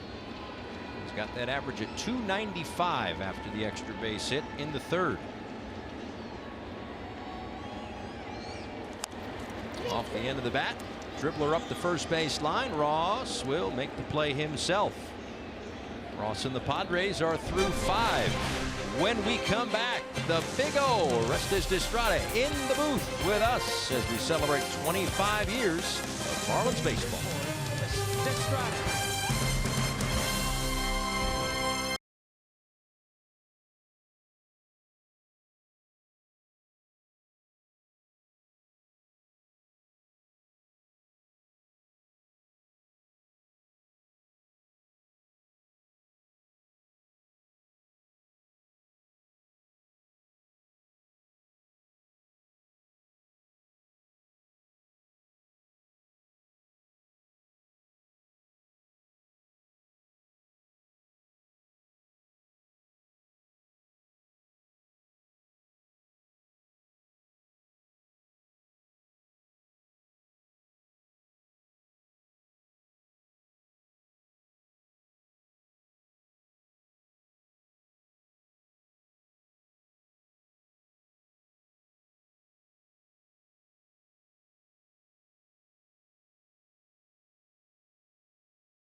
As we go to the top of the 6th inning, let's take you back to July 28th, 2002. Mike Lowell catches a line drive off the bat of Hall of Famer Vlad Guerrero, starts the Marlins' first triple play. This day in Marlins history is presented to you by Geico. Again, we'll talk with Mike Lowell tomorrow, as we have had plenty of guests either in the booth or with Craig Minervini throughout the weekend. New pitcher for the Marlins, their 3rd of the afternoon, as Eliezer Hernandez takes over, pitching in his 7th game this year, into and out of the starting rotation, now working out of the bullpen, as he will try to keep this at a 4-1 deficit right now as we head to the top of the 6th. Corey Spangenberg, Freddie Galvis, and Manuel Margot for the Padres. His first pitch is inside. Ball and no strikes. RBI single and a run scored for Spangenberg back in the 1st inning.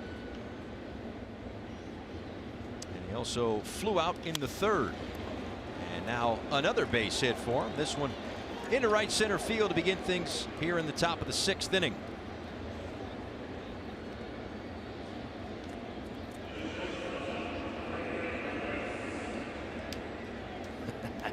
I'm here. He's here. I made it. That's right. The Big O is here. They've had us everywhere, I tell you. I know, running all over the place. Man. TV, radio, selfies, I don't think I worked this hard 25 years ago trying to play for this thing. Man. Now they got us signing autographs, there's selfies. You got to talk to Hollinsworth. That's right. You're an original. What the hell's going on over here? You're an original cast member. That's why, you know. It So is. when What you was get it, to from be, Gilligan's Island? That's right. Listen, you started all this. That is true. Well, I mean, you got to see it from day one to where we are today. This organization's had a couple of championships. I look back at your career. Finally, I was a big fan of yours, honestly, growing up. Thank you, buddy. And it was something special, especially for me, because I'm Cuban-born but raised, definitely Miami raised. Dramatically Miami raised. Coral Park, Columbus High, Tamiami Little League. Flagami, you name it. I in the heart of all of what is baseball, Bobby Maduro Stadium, and then to get to be the first Cuban to lead this franchise was dramatically special. To still be involved in the game in the area and Tampa is still very special to me. So, and then also to see Charlie, Benito, see all these guys back again. Felt like '93 all over again. I'm sure. Man. Some of us, looked that we could still play. Some of us don't look like we can still play. He thought I was messing around. He asked me that question earlier. He started giving me that little snicker. I said, yeah, you're in your 30s still, man. I said, we get down there. I said, it's exactly the reaction we have to each other. Oh, that's right. Looks like you put on 50. Yeah. Wait, who are you again? That's right. I see the trimmings of your face. That's right. But I'm not recognizing the rest. As someone, again, who kind of grew up in Miami, of course, you mentioned Cuban-born, but as someone who grew up in Miami, as Manuel Margot flies out to J.B. Shuck in center field, when you realized that Major League Baseball was coming to Miami, before even maybe you were part of wearing the uniform, right. What did that mean to you, that baseball was coming here? It was different for me because I was actually playing in Japan at the time. Right. And every year I was turning down, I was having great years over there. And every year for 4 years, I was turning down offers to come back to the United States. And then all of a sudden, one summer, I started hearing the rumor that, the Marlins are established, and they're coming to scout you. And I'm like, oh, my. I mean, I could actually be a part of this. And sure enough, it came to fruition. I still thank Carl Barger, who passed away during the process of all this. Looking up there and seeing some of the people that did pass away that meant so much to me personally, Mr. Huizenga, who just passed away last month or so. Right. All those things had to come together in order for me personally to be a part of this, and I'm so glad that I've been a part of it. Well, we're thrilled that you're here. I look back over the 25 years, and I think maybe the way to describe it is it's been fantastically chaotic. Yes. When you think to the history and where it's going. Look at the last few months, and what do you see with this organization? They moving in the right direction? Do you get that same feel? How about in the community as well? Real quick. Real quick, I tell you what, this is the 3rd time that they've remade themselves. So the last 2 times, it sure as heck did work out. Right. So I'm hoping it is the case. It was a little bit tumultuous towards the end of Mr. Loria's tenure, shall we say. Mm-hmm. And I'm a big Miami guy, and I'm a big Florida Marlins guy. Now it's the Miami Marlins. I've had my issues with certain things, how they went the last few years, but now you're going to give every opportunity for this new ownership to take over and to put their wares together and to do their things, led by Derrick and his fine crew. And then I do like the fact that guys like Mike Hill are still here, some other pieces. So, you know, I'm gonna lean on the positives of what's happened in the past, and that they'll be able to restructure it. Well, you've witnessed 3 million fans before. You know, you played in front of that. Brother. So I mean, that is a possibility here in Miami. I hear it. You know, even when I was here in 03, you heard it differently, but you saw it. I know it can happen. It can happen. 97 happened, and then they resurfaced it again in 2003 happened, and droves of fans were coming. Let's not kid ourselves. You know, this is not an easy area, but it can happen. Yeah. Eliezer Hernandez makes the play off the mound. Well, a quick visit, but a great visit nonetheless. And can you maybe give him a pair of the gold rim glasses? He's been begging. I'm going to give him the gold rim glasses. I mean, he loves my stroke. I bring him up all the time. So I'm going to give him a little Japanese video too. You know, my best of Japan. And, I love him. I love him, brother. Take care, man. Thank you. All right, we appreciate you. Coming back to Marlins Park in a minute.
On that breaking ball, I was like, you know, he went out of the strike zone.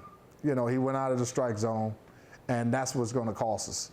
You know, but when he went out of the strike zone, because I try to play things in my head when it's happening, not what's going to happen next. I'm like, he's reaching for it, and that's what I'm like.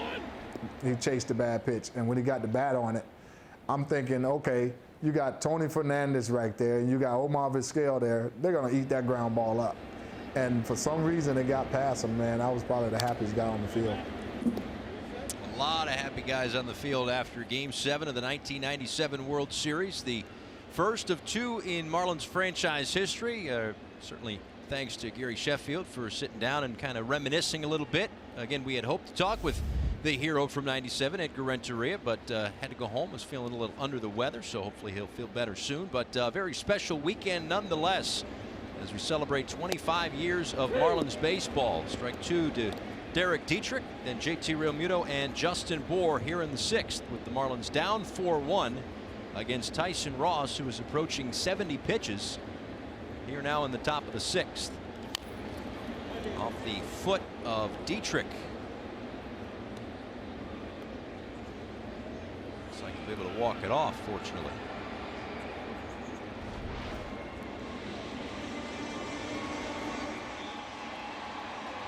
Shin, maybe. Yeah, I know that pain not too well. My goodness. You see it. That ball gets deep. That cut fastball that he throws, doesn't throw it often. Kind of complements his slider with it.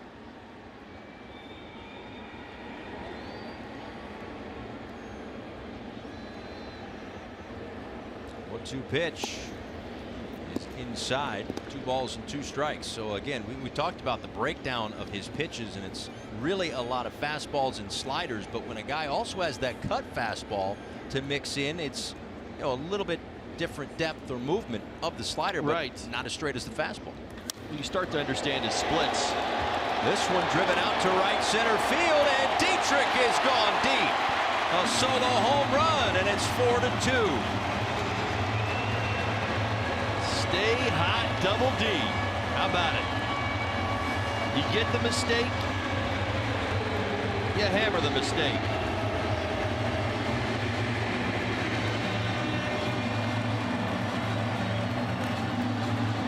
And when you foul it off your shin, you don't have to run so hard to get a home run. I'll tell you what, if you've watched Ross's approach today, I mean, he's kind of played his hand. He tells you what he's going to do. You've just got to be able to do something with it. Now, not everybody has, and certainly not everybody is hot as Derrick Dietrich. A cut fastball. Remember the one he just slammed off his leg? Yeah, he missed out over the plate. Well, that's the gift right there, and he's hobbling just a little bit. Gets himself a home run, number 8 on the season. 432 feet, 106 miles an hour. So you see hobbling. I look at his average the last 2 weeks, and I think that's swagger. Well, he's got swagger. I'm talking about his shin. I'm speaking only because I've broken my leg twice in my life doing exactly what he did. I'm still feeling the pain. Right. Well, he is in a good spot right now. Don't change a thing. Sleep fast. You know what I mean? That's how you think when you're a hitter and you're rolling the way he is right now. Real Muto, a high fly ball, right field line, long run for Reyes up against the wall. Didn't make the catch and immediately grabs his left shoulder. Well, he exposed himself a little bit trying to make that catch. Kind of made himself very vulnerable, that left shoulder vulnerable, as he left his feet and extended his arm into the wall. Remember, he's not a small human being. About 6'4", 270 pounds. He's a big, big person.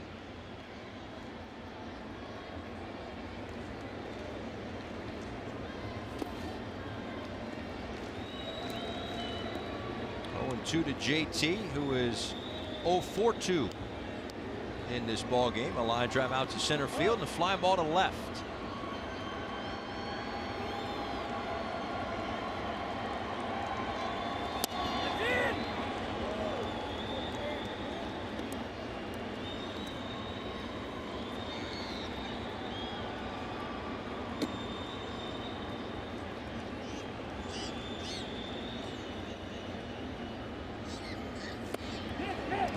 Real Muto to chase. 7th strikeout for Tyson Ross. FPL is proud to support our first responders in good weather and bad. See how at FPL.com.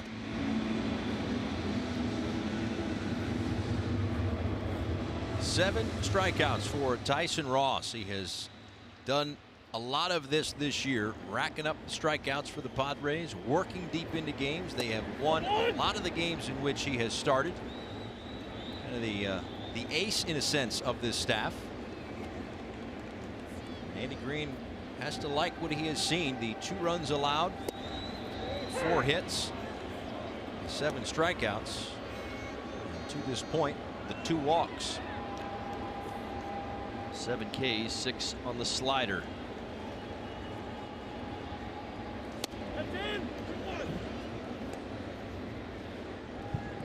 He's given up a double to Castro and the home run to Dietrich, but that's just 20 extra base hits. He came into the day tied for the 4th fewest among all pitchers. And with a guy with the downward movement on his pitches, as hitters, I'm sure it's hard to lift the ball as much as maybe some others. Or you just hit one down the right field line. Justin Bohr going to make a left-hand turn. Reyes comes up. Here is the throw. And Bohr's in there safely. Tremendous effort from the big guy with 1 out here in the 6th. Love it. Hustling all the way. Head first slide into second. How about it? That's the kind of effort you love to see. Down by 2 runs. JB not the fastest guy on the team, you know that, but certainly pushing it. Reyes, it's over into the corner and makes a pretty decent throw as far as accuracy into second base. Look at this effort. How about some athleticism too, by the way? He goes in straight forward. He might be out.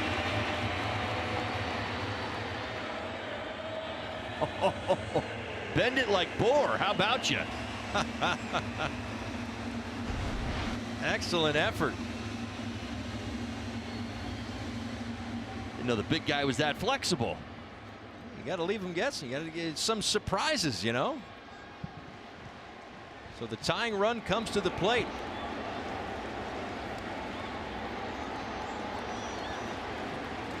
Anderson comes through again. A base hit up the middle.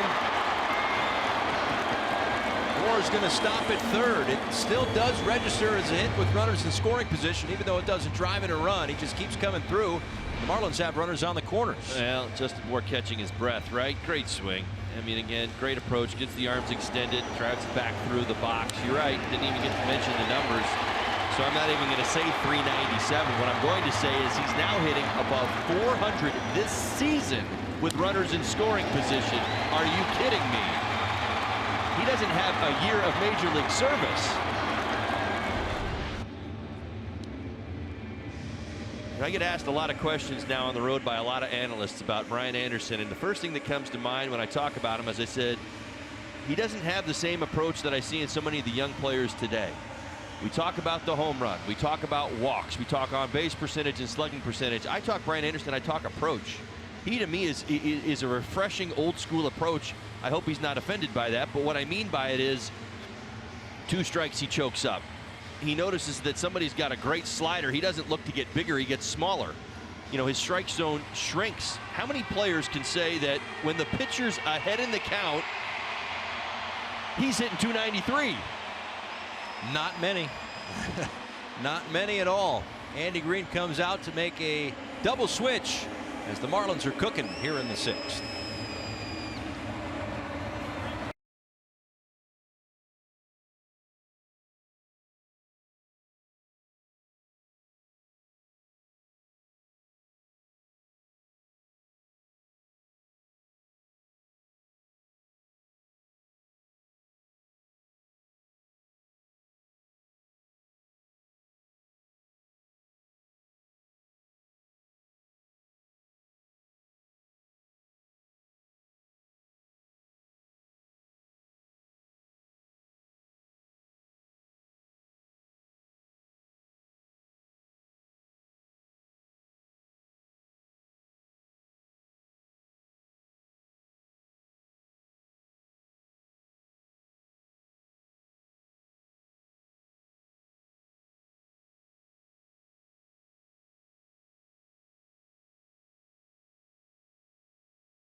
Switch for the Padres as Matt Caesar comes in, taking over for Manuel Margot out center field, and Craig Stammen comes in out of the bullpen for the Padres. A very strong Padres bullpen. He has been terrific himself with a 1.88 ERA in 26 games so far, but in his 33 games against the Marlins, a 6.05 ERA. Don't you love how we have that ready?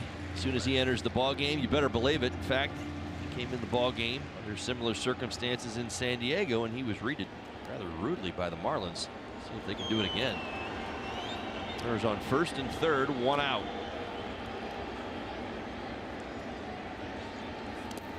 That one bounces away, and Bohr's going to come in from third. It's now 4-3.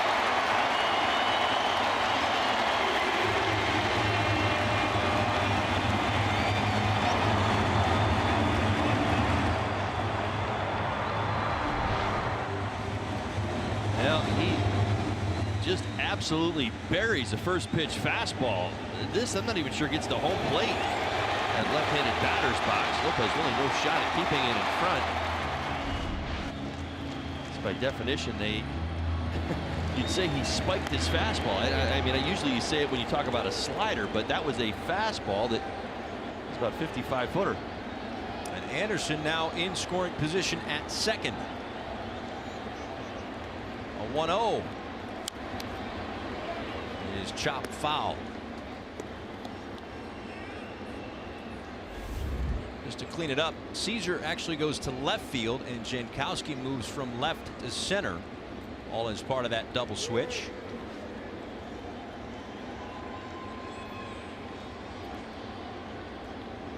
Tying run at second.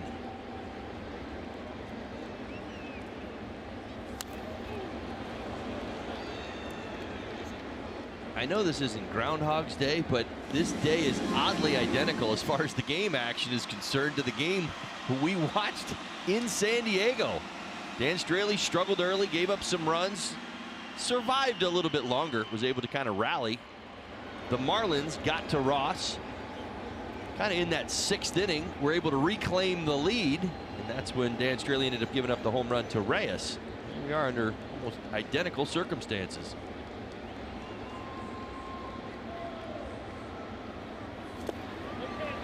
Riddle chases, and that is the second out here in the 6th.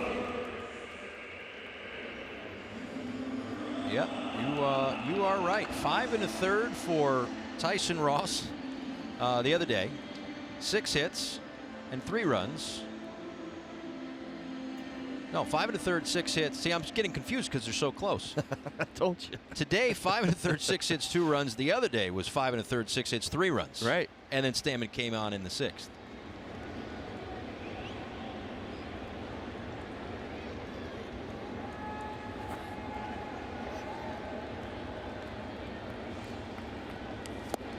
Swung on and missed by Miguel Rojas. For a guy like Rojas, who has come up with a number of big hits for the Marlins this year, again, he's been in a bit of a skid recently. 0 for his last 18, with a number of double plays mixed in. Now would be a good time to break out. Sometimes it's that sneak attack, right? When that situation and circumstances are the toughest. 2 outs, only a hit will do. You're going up against one of their hotter relievers. You're scuffling as a hitter. You're searching for that swing, and you just get that right pitch in the right spot, and you come through in that big spot tied up.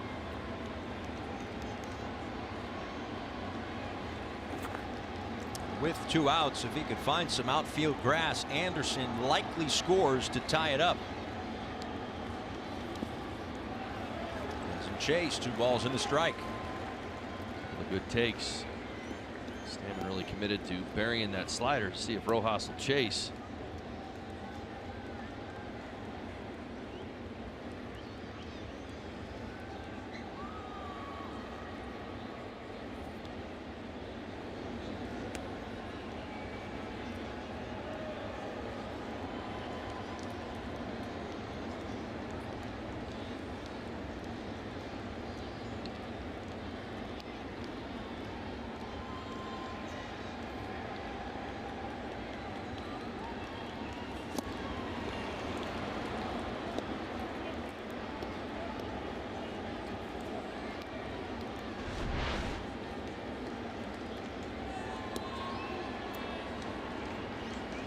A bit of a pull swing on a slider away from Rojas. As we see him get to 2 strikes, he loves to go the other way. Pull those hands in and do everything in his power to really shoot it to the right side.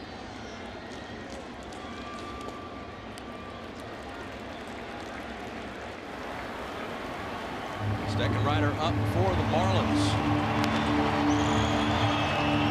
Pitched in last night's ball game. Dietrich with a home run in this inning to lead it off. They've also scored on a wild pitch. They've closed the gap to 1 with 2 outs in the 6th inning. Brian Anderson, the tying run at second.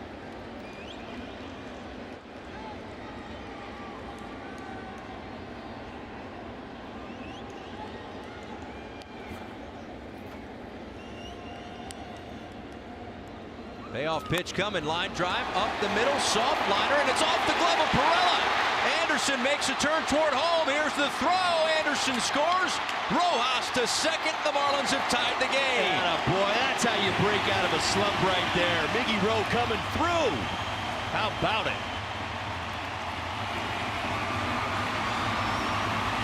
You battle and you grind and you battle and you grind and you do everything in your power to not be that guy that's kind of stopping the innings. Lays off some tough pitches with 2 strikes. Gets something he can finally handle. A slider away, able to get just enough on it into the outfield. Gets a little help from second. Ties this game up and gets himself into scoring position. Perella tried to keep it on the infield. Trying to make that play before the ball got there. So hits him on the heel of the glove. He wasn't going to get Rojas at first. So now the go-ahead run in scoring position for J.B. Shuck, who wants time. Well, that's got to feel good for Miguel Rojas. Is that hit a big one? Snaps an 0 for 18.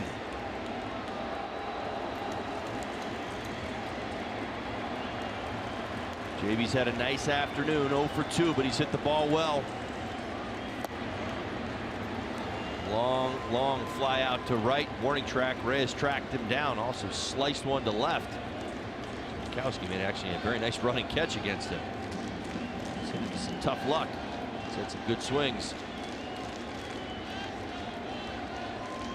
3 runs in the inning for the Marlins to tie it up.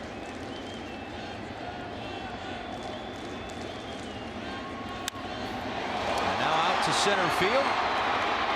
Jankowski drifting toward the gap. He'll put it away for the final out, but 3 runs across. The first thanks to Derrick Dietrich, who stays red hot with a solo home run in the inning. It's 4-4.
Hashtag hats off for heroes. For each post, T-Mobile will donate $1 to support veterans. Welcome back inside Marlins Park. 3 runs across in the bottom of the 6th inning as Miami has tied it as we head to the top of the 7th. Cameron Maybin in as part of a double switch. He takes over for J.B. Shuck, who made the final out of the bottom of the 6th inning.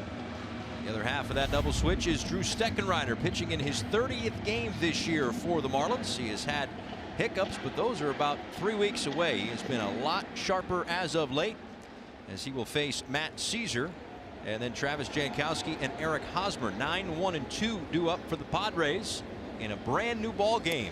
His first pitch is outside for ball 1. Steck's been outstanding last 7 innings. Only a couple of hits, no earned runs. You're right. Most of his earned run average can kind of be boxed into about 3 or 4 appearances. And then he's been spot on with his fastball. Straley went the first 3 2/3, gave up 8 hits and 4 runs. 3 of those runs came across in the first inning. The last was a Freddie Galvis home run in the 4th. But then Adam Conley came in, worked an inning in the 3rd.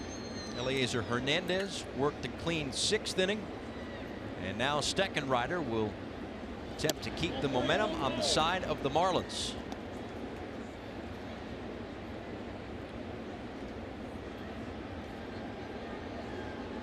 Steckenrider enters the day tied for 17th in the National League among relievers with 34 strikeouts. We got 2 strikes right now on Matt Caesar.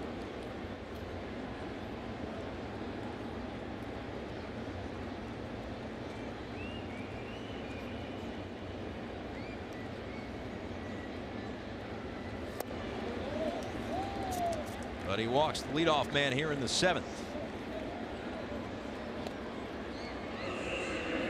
Please join us for Salute and Serve Monday, presented by TIKD, Ticked, next week, as we invite those who serve to join us for a ball game. Active and retired U.S. military personnel, veterans, firemen, and police receiving 2 complimentary tickets when showing their official service IDs. Center field entrance at Marlins Park. For more information, visit marlins.com/offers. Strike to Jankowski. Caesar and the first base coach Skip Schumacher look across the diamond at Glenn Hoffman and get the signs in a tie game in the 7th.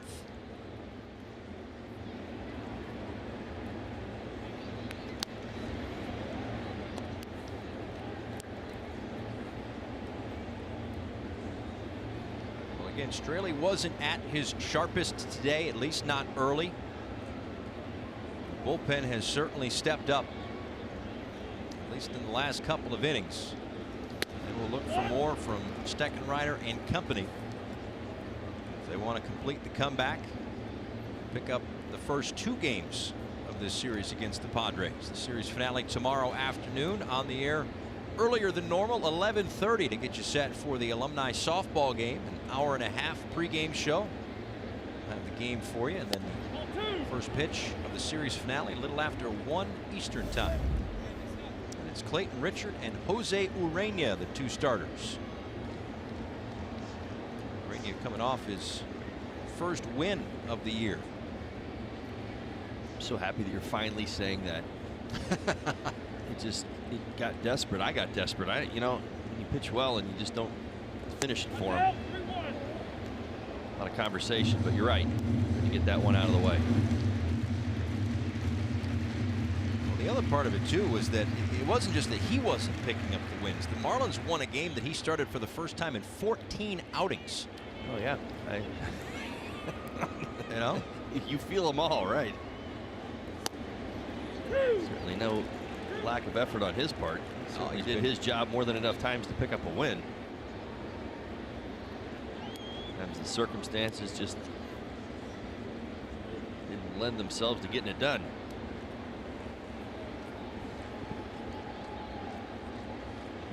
Runner goes on 3-2. Jankowski swinging a miss. Throw down to second. Ball gets away from Riddle. But 1 out on the strikeout.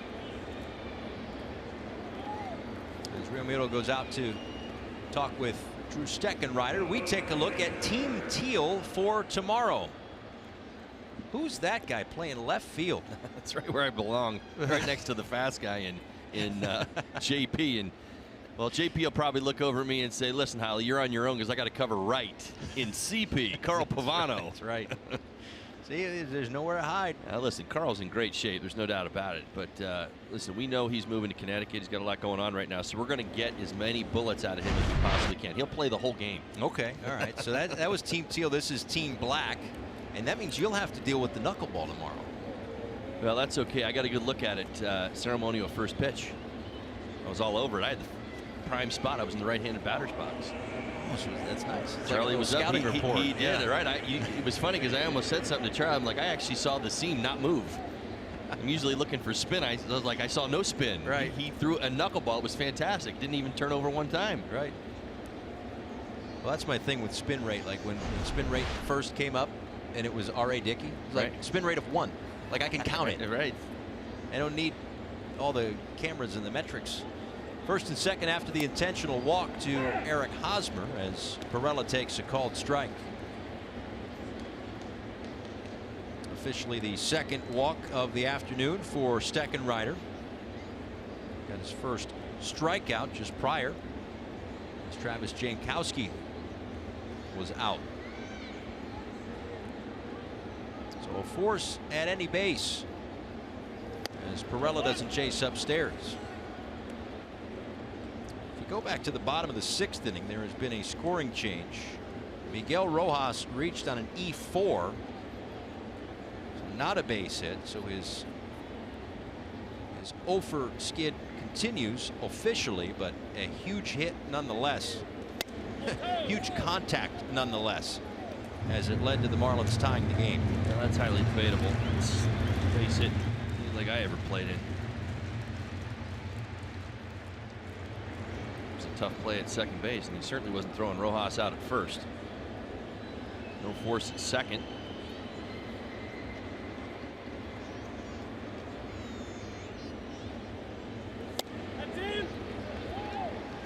I guess more importantly, a run scored, and we are tied here in the 7th regardless.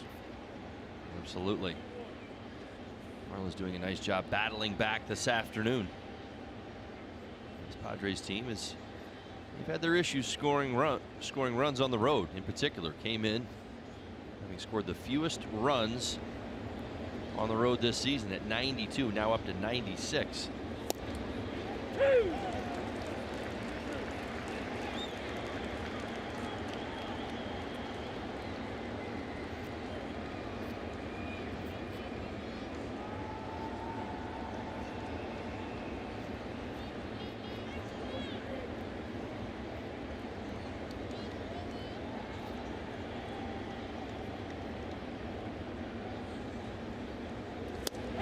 There's a called strike 3.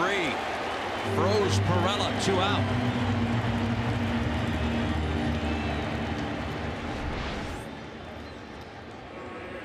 Nice job by JT. Great target. Good 96-mile-an-hour fastball right on that edge. It's a good pitch.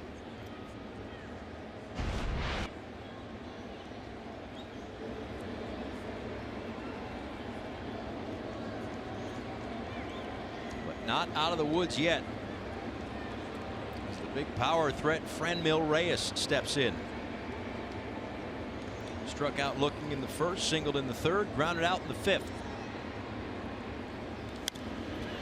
Shoots that one foul. I'll tell you what, Baker's done a fantastic job behind the plate this afternoon. Very fair strike zone. I don't have him missing a pitch. He's been that good. Yeah, usually if you say the home plate umpire's name, it's not a good thing, but give credit where credit's due.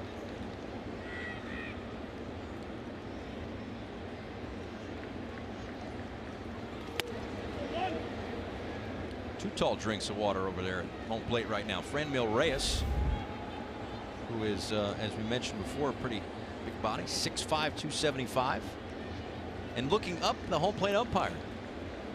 Not too many people that make JT Real Muto look small. That's right. Former baseball player at Oklahoma State, Jordan Baker. Fantastic job this afternoon. I'll tell you what, very true strike zone. Steckenrider one pitch away from getting out of this 7th inning. I'll tell you what, gained some momentum inside this game. Padres look to respond. Marlins tying this up.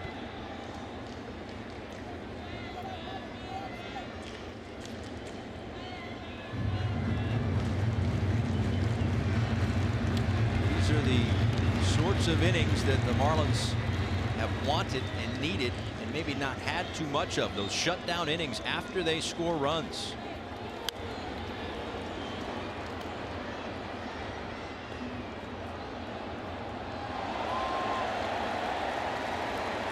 Incredible catch in the second deck right there. Hit the top of the ribbon scoreboard, bounced up in the air, and someone grabbed it with a glove. Look at this. Teal brings out the best in everybody. Wait for it. get a solid base. See his hat? Makes teal hat on. That's what it was. Yeah. He's rooting for Team Teal tomorrow. Oh, Reyes swings and misses. 3 strikeouts in the inning. Drew Steckenrider strands a pair. As we stretch here at Marlins Park, a big inning out of the pen. 4-4.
The bottom of the 7th inning. How about the job from Drew Steckenrider? Oh, you know I love to talk about Steck throwing a slider because he doesn't throw it often. 22 of his strikeouts this year come on the 4-seam fastball. He loves to blow guys away, but when you see him dial up the slider, you see JT Realmuto, that index finger, pointing out to his man on the mound. He said, yeah, you just did it. You nailed it. 90-mile-an-hour slider off that outside corner. Only the 6th time this year to put a hitter away with a slider. Fantastic. But 3 times in the inning, he put a hitter away, period. 3 strikeouts in that 7th inning. Able to wiggle around a couple of walks, leave a couple of runners aboard, and keep this game tied at 4 as Cameron Maben is off the bench in the number 9 spot in the order.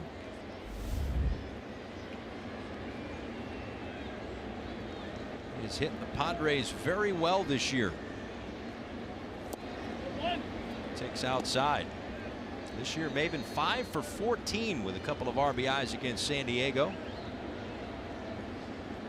A couple of hits in last night's ball game, a run scored and a double. In the 4-0 Marlins win, they are tied at 4 this afternoon.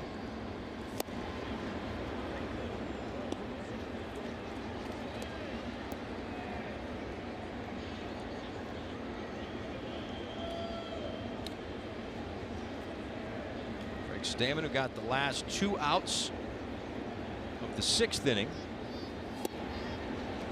It's the first out here in the 7th inning on the strikeout of Maben. Start your day with First Things First. Join Chris Carter, Nick Wright, and Jenna Wolf for the best morning sports show on television. First Things First, weekdays on FS1 and streaming live on Fox Sports Go. Your morning routine just got a whole lot more fun. A nice afternoon for Starlin Castro. Some of the best at bats against Tyson Ross. Had a walk and a double. Continues to impress out of the top spot for the Marlins.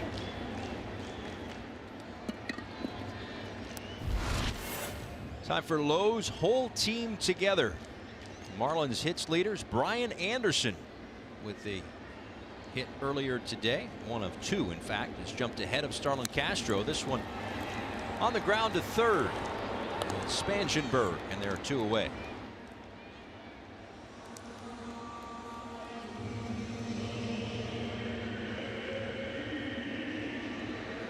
And 2 outs in the bottom of the 7th inning. Look at the Marlins box score. Dietrich with the home run that got the 3-run 6th inning started. A leadoff homer against Tyson Ross, who was charged with all 4 runs, even though one of them came across when Stammen was pitching on the error At second base by Perella. Here is the aforementioned Dietrich, who looks at ball one. Another couple of hits for Dietrich today.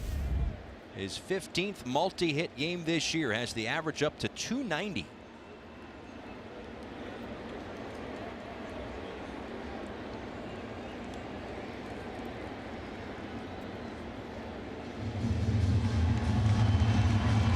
Two hits on the year, and it feels like about 50 of those have come in the last 2 weeks. Been racking up hits like crazy. This one popped up left side. Galvis calls everybody off and makes the play. It's a 1-2-3-7. We head to the 8th, tied at 4.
Though a big inning for the Padres. Corey Spangenberg with the base hit on the ball that gets away from JT Realmuto. A run scores. Freddie Galvis slashing one down the left field line. A 3-run first inning.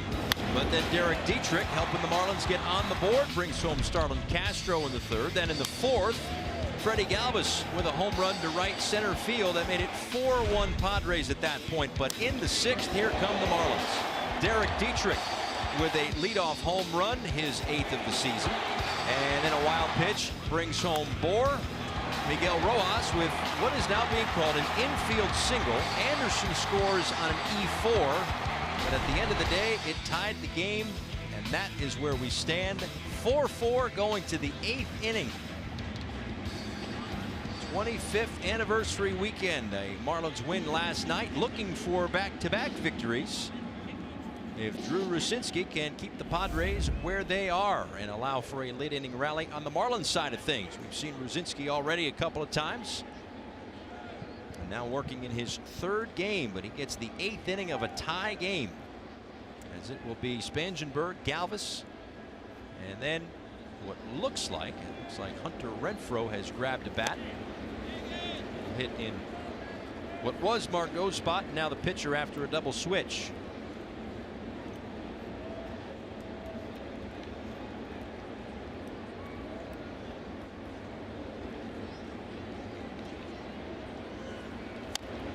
Chop foul, and it is 0-2. The bullpen's been very good the last few days of this series. 7 innings so far, only a couple of hits, 8 Ks.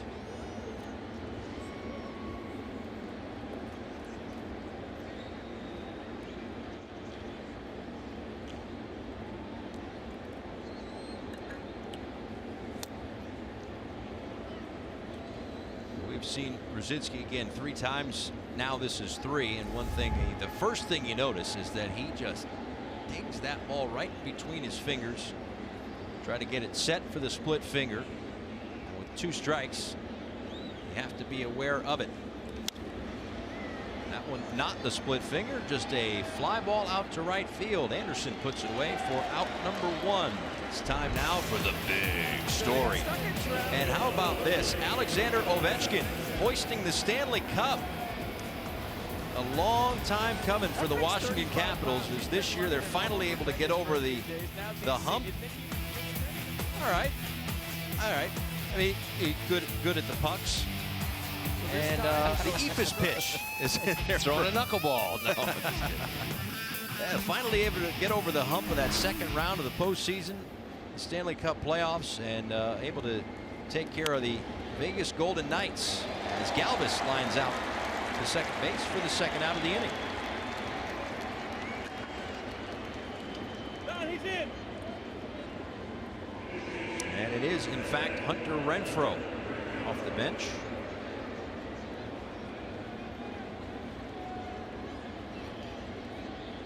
It's Brad Hand, the dominant lefty, begins to loosen for the Padres. Careful with Renfroe. 3 for 5 as a pinch hitter this season with a homer and 6 RBIs.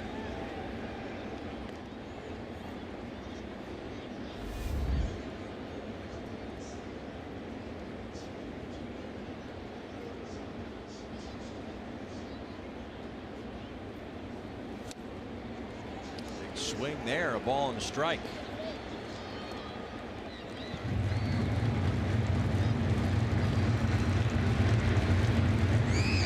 Renfroe 4 for 10 with a double and a run scored, 3 RBIs against the Marlins this year. This one down the left field line will get down for what will be a 2-out double here in the 8th inning. So now 5 for 11 against Miami. 4 for 6 as a pinch hitter this year. My goodness. It's out in front of a slider, didn't crush it, caught it off the end of the bat. It's really about a level swing that results in this double. Settles down into the corner.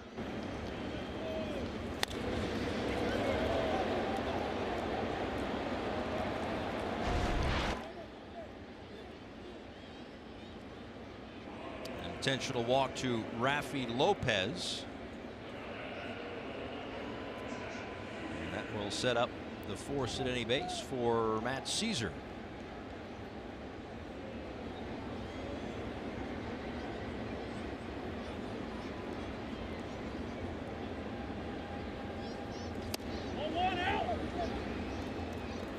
Caesar got a plate appearance in the 7th inning. Drew a walk against Drew Steckenrider. Then struck out Jankowski, intentionally walked Hosmer. Back-to-back strikeouts of Perella to end the 7th. Now it's Rucinski trying to get out of a 2-on, 2-out jam in the late innings.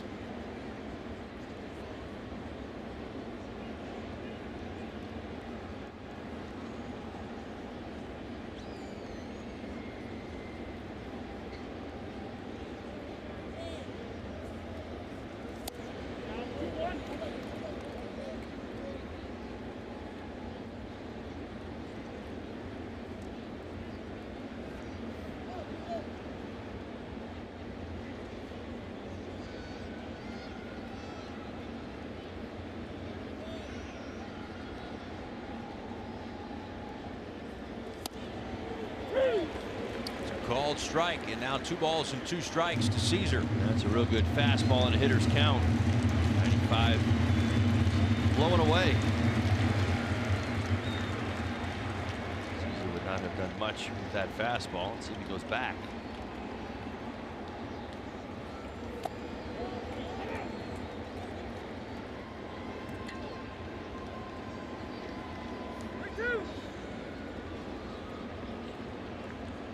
Marlins will have Realmuto, Bohr, and Anderson coming to the plate in the bottom of the 8th inning.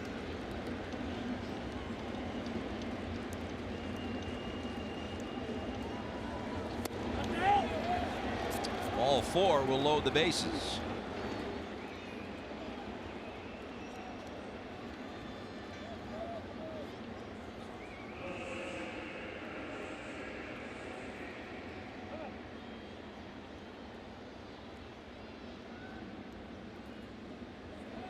Out comes Juan Nieves.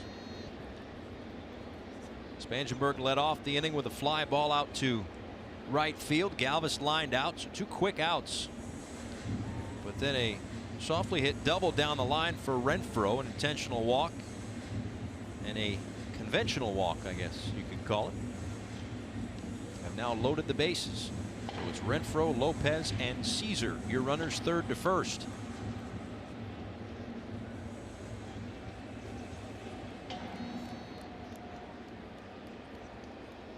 Travis Jankowski led off the game with a base hit into right field. Tested the strong arm of Brian Anderson and was thrown out trying to stretch a single into a double.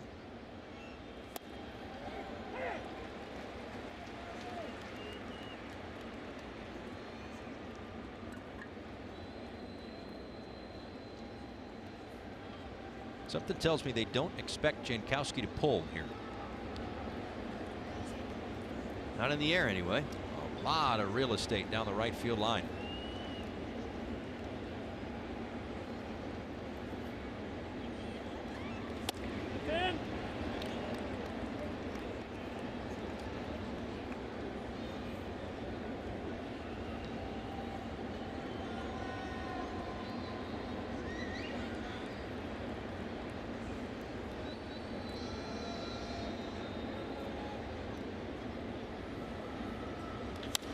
Line just out of the reach of Castro. A run will come in. Lopez holds up at third.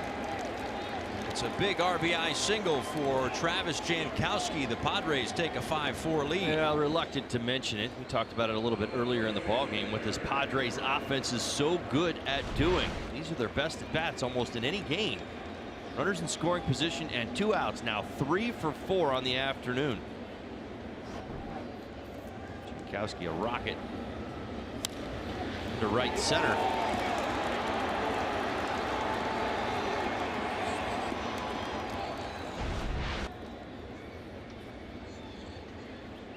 And it won't get easier with nowhere to put Eric Hosmer.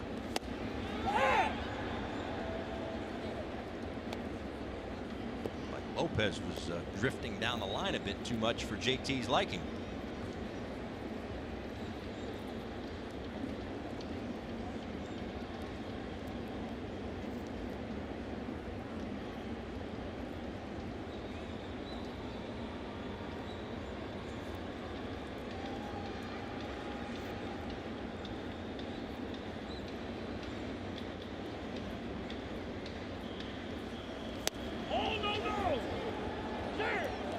Check over at third. Jerry Lane, the crew chief, says no swing. A ball and a strike to Eric Hosmer, who singled and scored in the first, struck out in third, ground out in the fifth, and an intentional walk in the seventh.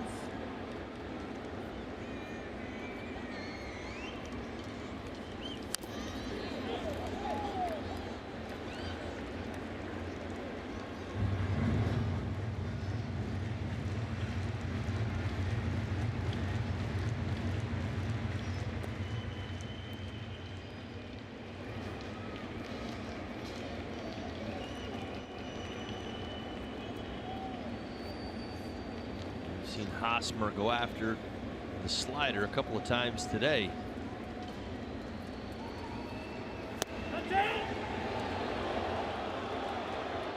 Sinski really tested him. 1-2 pitch. The problem that you have is there's no wiggle room with Hosmer in the box. I think to the splitty, they have not been able to see it.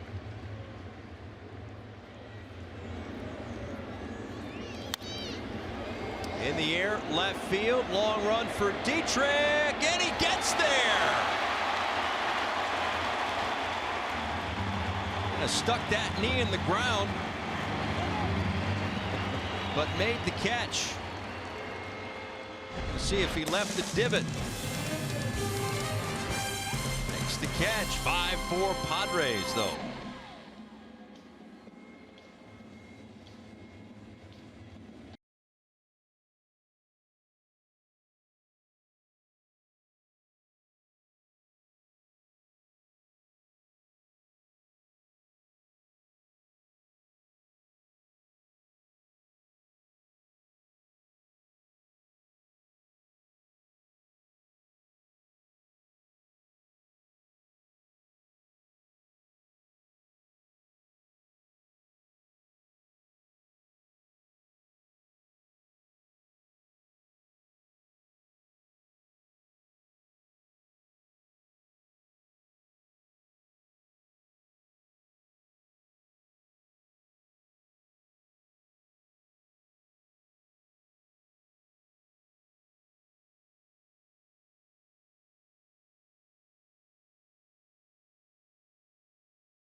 Marlins Park next to Auto Nation. How about this? Maybe even the year of the divots too.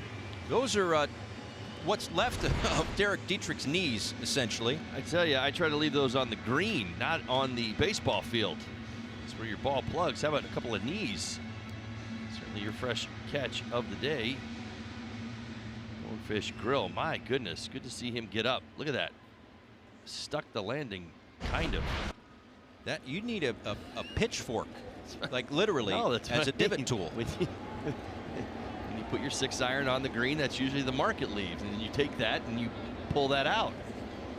Usually not talking about a couple of knees making those marks. Now, I've gotten to the point in my golf game where it's like I don't even carry a divot tool in my pocket, just because it's like I'm always just chipping on anyway. It's just a waste of space. Anyway, Brad Hand out of the Padres bullpen. JT Realmuto went around. Realmuto, Bohr, and Anderson here in the 8th. Brad, one of the unique closers in the game of baseball today, quite often goes past your traditional inning of work to pick up a save. You'd say, okay, well, where's the 8th inning guy? Well, that's Brad Hand. Who's the 9th inning guy? Well, that's Brad Hand too. He's done it 9 times this season.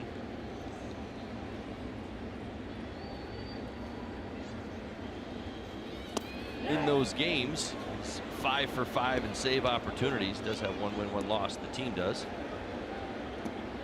He's gone 2 innings 3 times, inning and 2/3 1 time, and an inning and a third 5 times. So very familiar territory for Mr. Hand.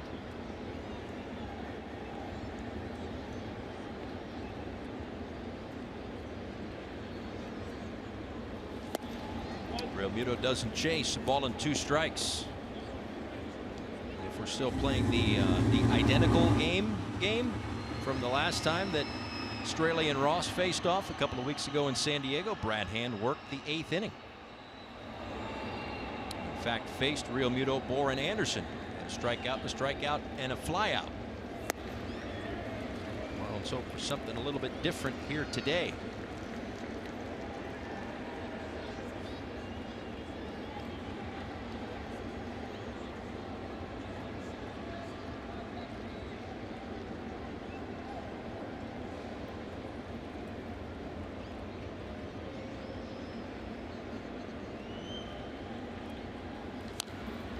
Got a piece, or makes a nice play in the on-deck circle.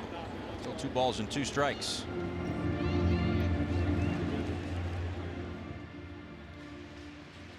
Brad Hand, 4-seam fastball, sinker, slider. That's the combination.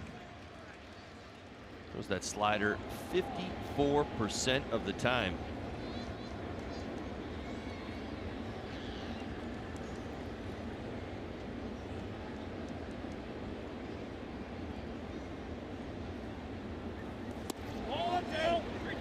Count runs full. These 2 guys have had 8 plate appearances, 7 at bats. There's a walk mixed in there. Realmuto has 1 hit and 4 strikeouts against Brad Hand.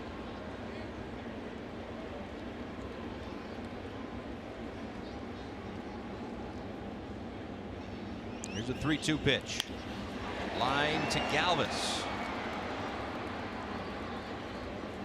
MLB At Bat is your #1 app for Marlins baseball. Customize your experience to catch every moment this season.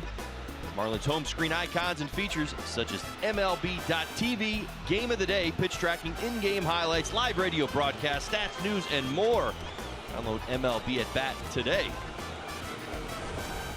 That's when everybody knew that Miguel Cabrera was going to be good. His first career home run was a walk-off in his first career at-bat. I was there.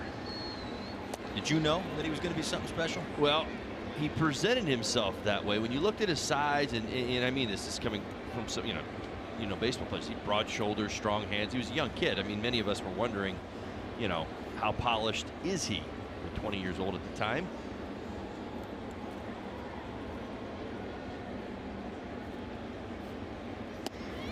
I think we opened our eyes when we saw where that ball went more than anything. It was really the fact that at Pro Players Stadium, you didn't see many home runs go there.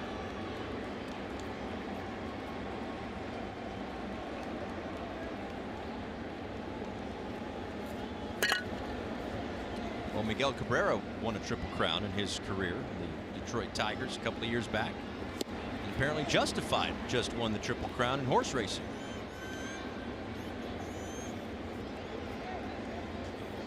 As Kyle Bearclaw loosens for the 9th.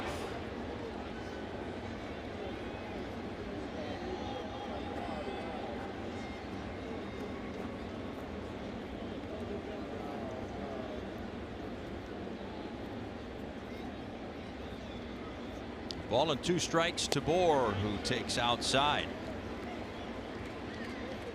Bohr doubled and scored in the 6th inning.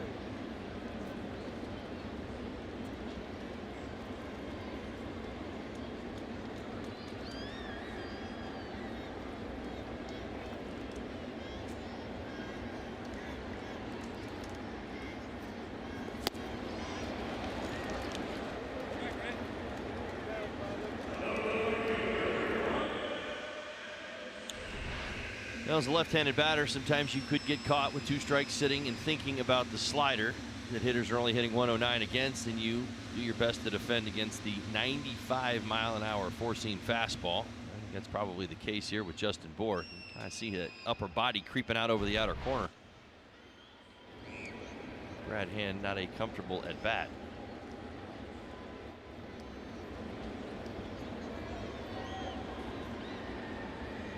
And now Brian Anderson with 2 outs. That was a called strike, not on the swing. Anderson, though, a 286 hitter in the 7th inning or later. It's your Florida Lottery in-game jackpot. Another multi-hit effort for Anderson today, leading all rookies in that category with now 22.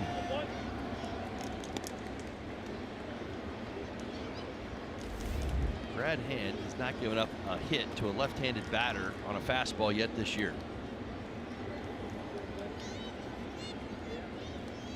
Just saying. And he's got a good slider. And he's got a pretty good slider. Well, I like BA's opportunity. His chance is better, I guess is what I'm getting at. I was thinking back to the fastball that he threw to Bohr, which was 95 in a nasty spot in the zone. You look it up and you say, oh, wow, well, nobody's actually gotten a hit yet. I mean, it is only June.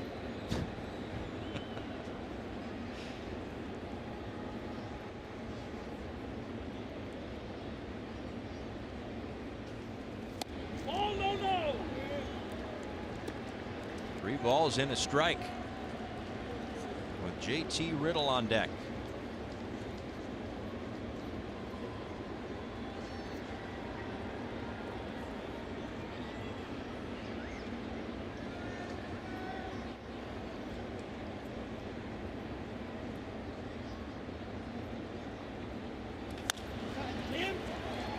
To shortstop. That's Galvis and dug out by Hosmer. The running throw, but Hosmer able to bail out his shortstop as the Marlins go down 1-2-3 in the 8th. We head to the 9th in a 1-run game.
brought to you by Southwest. Transparency, low fares, nothing to hide. By Sylvester Comprehensive Cancer Center, in pursuit of your cure.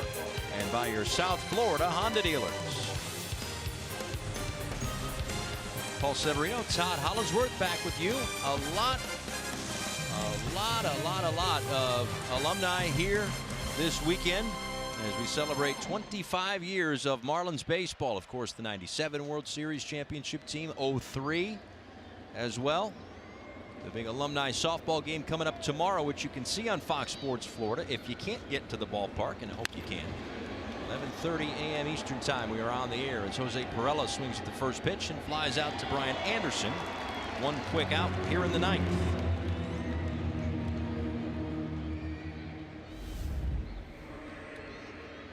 Coverage starts at 11:30. First pitch of the series finale. Clayton Richard and Jose Urania a little after 1 o'clock. So are you going to go through the whole regimen tonight, like the 6 pounds of pasta or whatever you do to carbo load for a game? No, I will not do that. No? No, I'm going to go hang out with some of my colleagues. They're here with me today at Marlins Park. We're going to have a little event after the game. Enjoy some dinner together, hang out a little bit more. I will, though, wake up early tomorrow morning and stretch. I know where you're going with that. Yes, that is a guarantee. I said to my beautiful wife Marcy today, I said, my back is killing me already. I haven't done anything. I've just been sitting for 3 straight days. You know what I'm talking about, right? Yeah, I mean, that's not true. I mean, you've been carrying me. That's why your back hurts. No. In the chair, and right, it's just been kind of one of those weekends where we've just been really, really busy. As right. We all know, celebrating 25 years of Marlins history.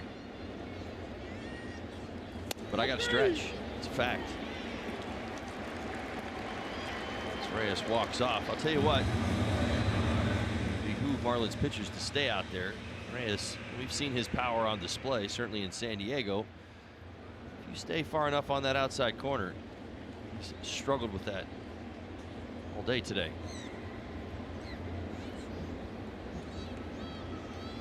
Corey Spangenberg. RBI single and a run scored in the 3-run first inning for the Padres. Straightened up a little bit on that one inside. A ball and no strikes. Also had a hit in the 6th inning against Eliezer Hernandez. It all started with Dan Straley, 3 2/3, 8 hits, 4 runs. Didn't walk anybody, struck out 4. Adam Conley came in the 4th inning and worked an inning and 2/3. Hernandez worked the 6th, and Ruzinski's been in since the 8th as Yates is up for the Padres.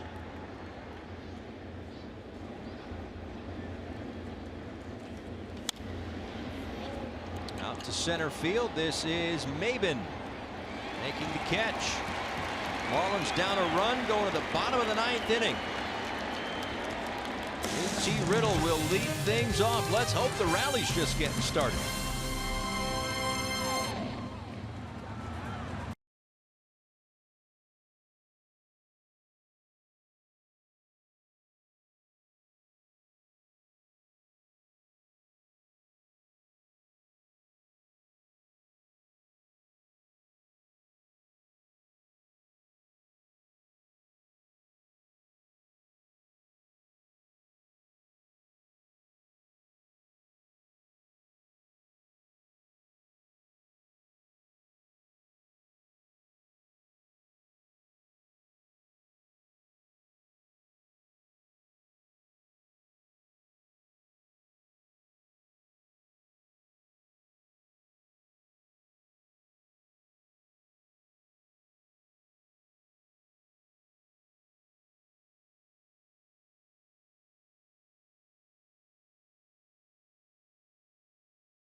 special weekend continues here at Marlins Park. Anniversary weekend. Charlie Huff throwing out the first pitch just like he did 25 years ago. A knuckleball to Benito Santiago. And you were doing some scouting, weren't you? Scouting him. I'm scouting him. You know what I'm going to do? I'm going to bunt on him. Is that right? Charlie can get off the mound. All right. You know who else is getting off the mound? Apparently Brad Hand. So we are back, but only for a moment, as Yates is going to come out. Lewis Brinson was announced, and perhaps that's why Andy Green has made the Florida Lottery call to the bullpen. Once again, we step aside with the Marlins down a run, heading to the bottom of the ninth.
Bench, as he will lead things off against Kirby Yates, who takes over. 25th game this season. Marlins have already seen him a couple of times.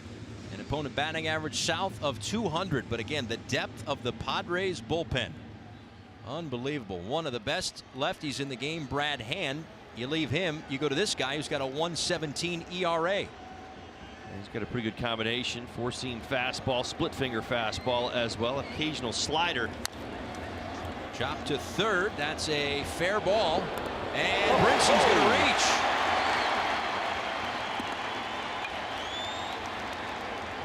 The chopper took Spangenberg across the line. It was a fair ball. He had to make an off-balance throw, and Hosmer couldn't dig it out. Well, he had enough time to get it across. You're right.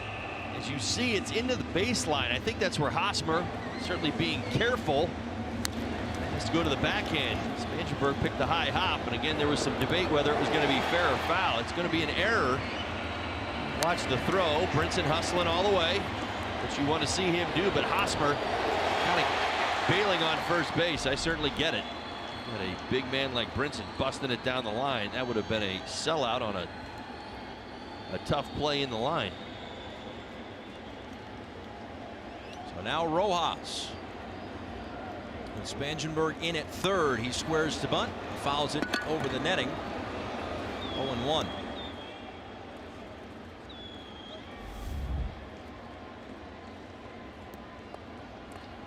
Thoughts on the strategy here? I'd be almost more inclined to let Rojas swing the bat. He's been putting a lot of baseballs on the ground of late. Maybe more along the lines of bat control and hitting and running. Miguel can't certainly get a bunt down, but it is a very predictable bunt situation.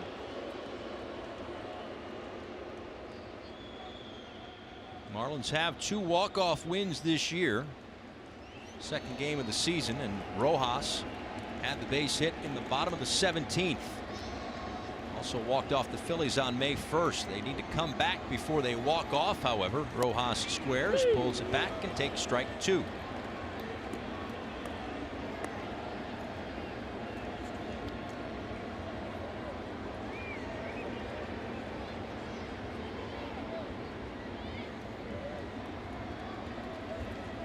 kind of keep in the back of your mind Yates' arsenal.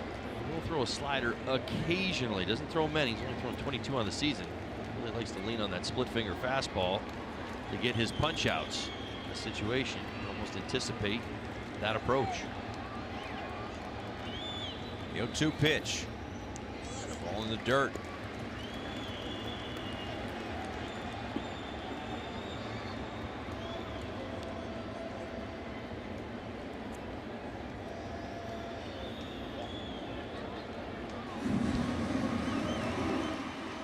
Padres playing at double play depth.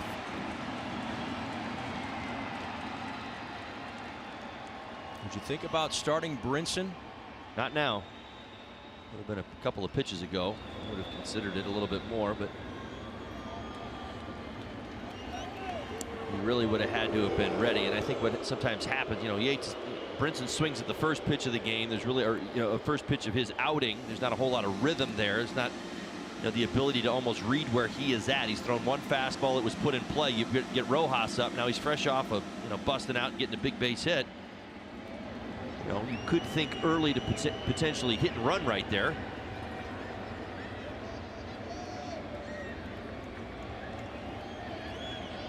One-two pitch. Inside, 2-2. I just find that, you know, bunt defenses in today's game are so good that it is so much harder on a hitter to actually get a really good, you know, a sacrifice bunt down. My generation was a little easier. A lot of times the defense would just kind of allow you to do it, or one person would crash. And you know, now with all the defensive positioning, you can control it a lot more. Puts a tremendous amount of pressure on the hitter to actually execute a perfect bunt. Sometimes it's easier to swing the bat than it is to actually get that bunt down.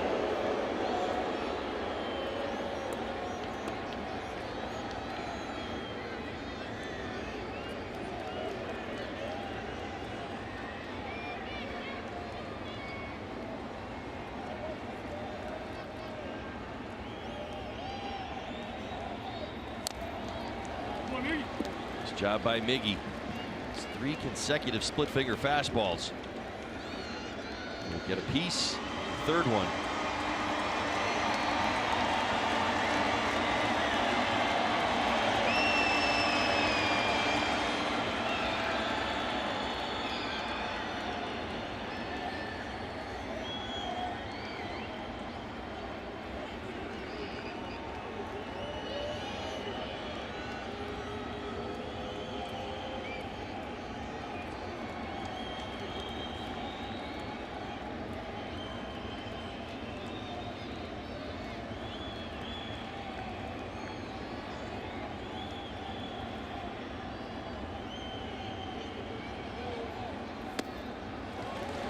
Rojas has worked the count full.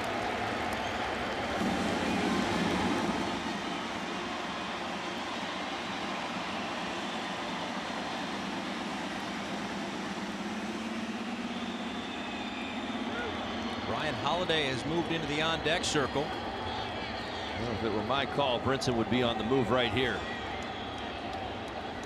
Talked about it over the course of the last couple of days. Rojas and the ground balls.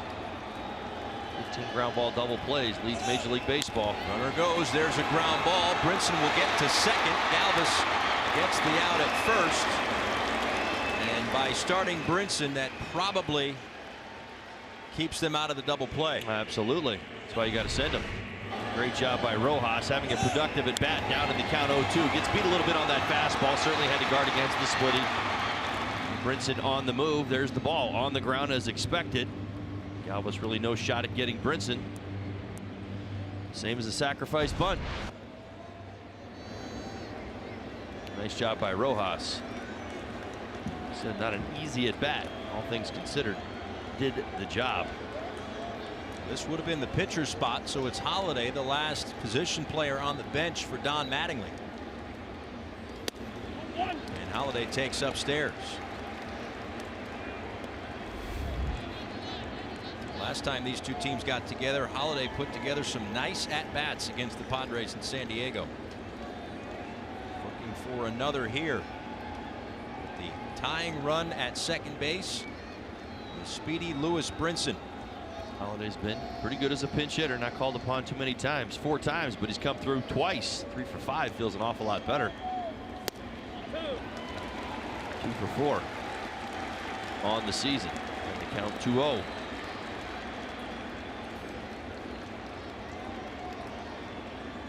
Lots of real estate in the left center field gap. And a hitter's count coming up from Yates.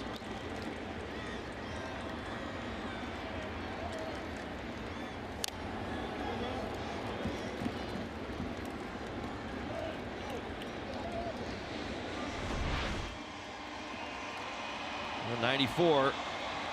Almost right down Broadway. Good swing by Holliday. Looks like he was just a little bit late.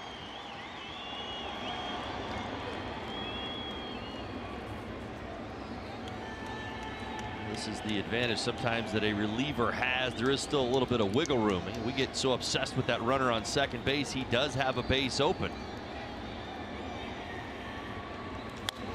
Holliday, left field line. And it's foul. Ooh. Close. Close. I don't think it gets out, but it would have tied the game for sure. 2-1 splitting. Kind of see my point here. He doesn't feel like he's got to go back to the fastball just because it's a hitter's count. He's got a fastball blaze his way back into it. Point being, when you've got that base open as a pinch hitter, even in this situation, you always seem to be a little bit more guarded knowing that. Now Holliday's got to protect with 2 strikes. Shorten up, look to put the ball in play. 2-2 pitch. Swung on and missed. Maybe the best splitty of the afternoon, early evening.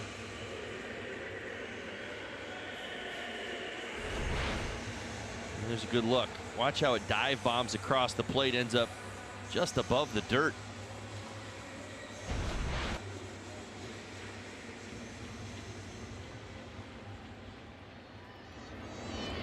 Marlins down to their last out. It's Cameron Maben.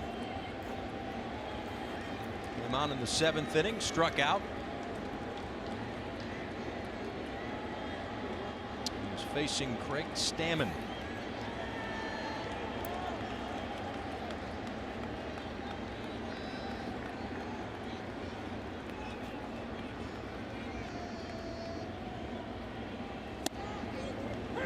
Strike 1. Certainly love to see a hit here with 2 outs. Brinson would be off on contact. He'd score early, or score easily rather, but also the hottest hitters of the Marlins right behind Maben. Castro, Dietrich.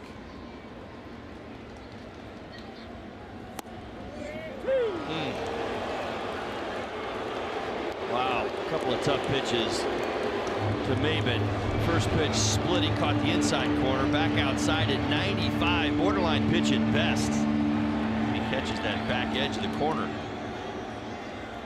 is a right-handed hitter not going to do much with that, even if you're looking for it. Talked about how consistent the strike zone's been all day, but that one might have been a bit low. Nevertheless, it'll be 0-2 to Maben. Out to right center field, drifting over, and cutting in front of Jankowski was Reyes to make the catch. And that's how this one ends. A little miscommunication. I guess the big guy gets to make the catch. There you go, a little bit higher. Jankowski's got to be careful, but the out regardless. Franmil Reyes puts it away, and that is going to do it. Craig Minervini, Jeff Nelson with the WB Mason Marlins Live post-game show. Here how Dan Straley's feeling after taking a comebacker off the chest. And we'll hear from Don Mattingly after a 5-4 Padres win.